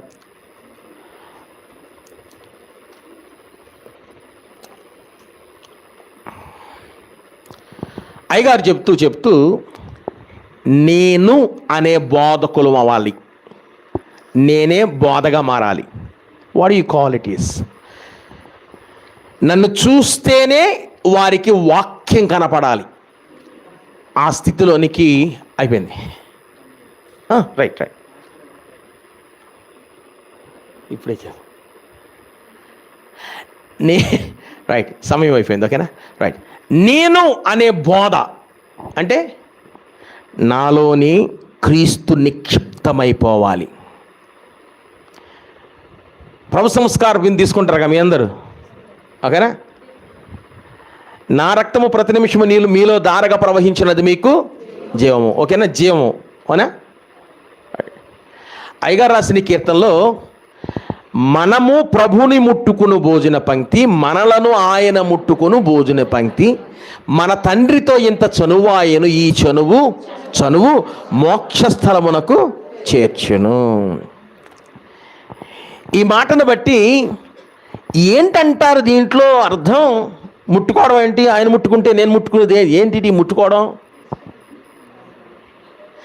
వస్త్రపు చెంగు ముట్టినంత మాత్రాన్నే జబ్బు పారిపోతే ప్రభువే నిన్ను ముడితేనో ఆయన స్పర్శ స్పృహ నీకు తగిలింది, నీ చర్మము లేక నీ శరీరము ఆయనకి తగిలింది. ఈ రెండు ఒకరికొకరు ఆయన్ను స్పర్శించినప్పుడు ఏమవుతుంది? అవునా? పరిశుద్ధత నీలోనికి వస్తుందా? చాలా సమయాల్లో అట్టగా చెప్తారు, అయ్యగారు అవ్వదు అయ్యగారు, ఇవన్నీ అయ్యే పనులు కాదు అయ్యగారు, మీరు అట్ట చెప్పండి మేము వింటాంలే అని అంటున్నారేమో. అలాగనేవారు ఎప్పటికీ అలాగనే ఉంటారు, ఎప్పటికీ ఎదుగు ఉండదు, బొదుగు ఉండదు. మన తండ్రితో చనువు ఎందుకు వస్తుందయ్యా అంటే, ఆయన మనల్ని ముట్టుకున్నప్పుడు మన శరీరములో ఆయన శరీరం కొంచెం మార్పు వస్తుంది. మనం ఆయన ముట్టుకున్నప్పుడు ఆయన శరీరంలో ఉన్నటువంటి మహిమ మనలోనికి. రోజు ప్రభుతో ఈ చనువు ఏమవుతుంది? కడకు నన్ను ప్రభువుగా మార్చేస్తుంది. మోక్షం సంగతి దేవుడు ఎరుగో. ప్రభు ఎక్కడుంటే అదే మోక్షం. అవునా? సాధు సుందర్ సింగ్ గారు అన్నారంట, అమ్మ if it is correct I don't know, Sundar Singh అయ్య గారు అన్నారట, నువ్వు ఎక్కడున్నా నేను అక్కడికి వస్తాను ప్రభు. నేను పాతాళానికి వెళ్తే పాతాళానికి వస్తాను. ఎందుకో తెలుసా? పాతాళం కూడా పరిశుద్ధంగా మార్చబడుతుందట. ప్రభు పాతాళానికి వెళ్తే పాతాళం ఏమైంది? పరిశుద్ధత అయింది, లేకపోతే పరిశుద్ధమైంది అవుతుంది, పరలోకం అవుతుంది. అందుచేతనే ఏమ్మా anything wrong, anything happened right, సంతోషం. పాపం ఆపుకోలేకపోతున్నాడు అవు కదా, వాక్యాన్ని ఉంది. సో పాతాళానికి వెళ్ళినా అక్కడ ప్రభు ఉంటే అది పరలోకమే కదా. సుందర్ సింగ్ అయ్య గారు అన్నారంటే ఆ మాట, పాతాళము కూడా పరిశుద్ధమైన స్థలంగా మార్చేది ఎవరయ్యా అంటే క్రీస్తు ప్రభువే. మనము ప్రభువు ఇరువురుము ఒకరికొకరము చనువు ఏర్పరచుకుంటే హనోకు ప్రభువులే మార్చబడి, హనోకు ప్రభు ఎలా నడిచి వెళ్ళిపోయారో భూలోకములో ఉన్న దైవ సన్నిధి వీరులు అనబడిన మీరు ప్రభువుతో సహవాస చనువుని ఏర్పరచుకుంటే మీరే క్రీస్తు ప్రభుగా మార్చబడతారు. మీరు క్రీస్తు ప్రభు అయితే మీరు మాట్లాడవసరంలా. ప్రభు అయ్యగారు సంగతి చెప్తూ ఆ వీధి గుండాలు నడుచుకుంటూ వెళ్ళొచ్చేసారంట. అదే బోధ. నడుచుకుంటూ వెళ్తాడు, నువ్వేం మాట్లాడవసరంలా, నువ్వు నడుచుకుంటూ వెళితే చాలు నీలో ప్రభు కనబడతారు, ప్రభు యొక్క కార్యాలు జరుగుతాయి. నువ్వు నడిచి వెళుతున్నప్పుడు ఆ దినాల్లో ప్రభు నడిచి వెళ్ళినప్పుడు ఆయన నీడ పడిన వారందరూ బాగుపడినట్లుగా స్వస్థతలు ఇస్తాడు దేవుడు. ఎన్ని గొప్ప అద్భుతమైన వరములు కలిగినటువంటి అంతస్తు అంటే ఈ సన్నిధి స్త్రీ అనబడినటువంటి అంతస్తు. ఇంత గొప్ప స్థితిని సాధారణంగా మనం ఏం చేస్తామంటే సంఘంలో పెత్తందారీతనం చేయడానికి ఉపయోగిస్తున్నాం. అది తప్పు. సంఘం అంతటికి మీరే కూలోళ్ళు, మీరే పనివాళ్ళు, మీరే పరిచయం చేయవలసిన వాళ్ళు. సంఘం అనగా క్రీస్తు శరీరం. క్రీస్తు శరీరానికి పరిచయం చేయడం మీకు భాగ్యం కాదా? భాగ్యం గనక బాధ్యతగా ప్రవర్తించండి.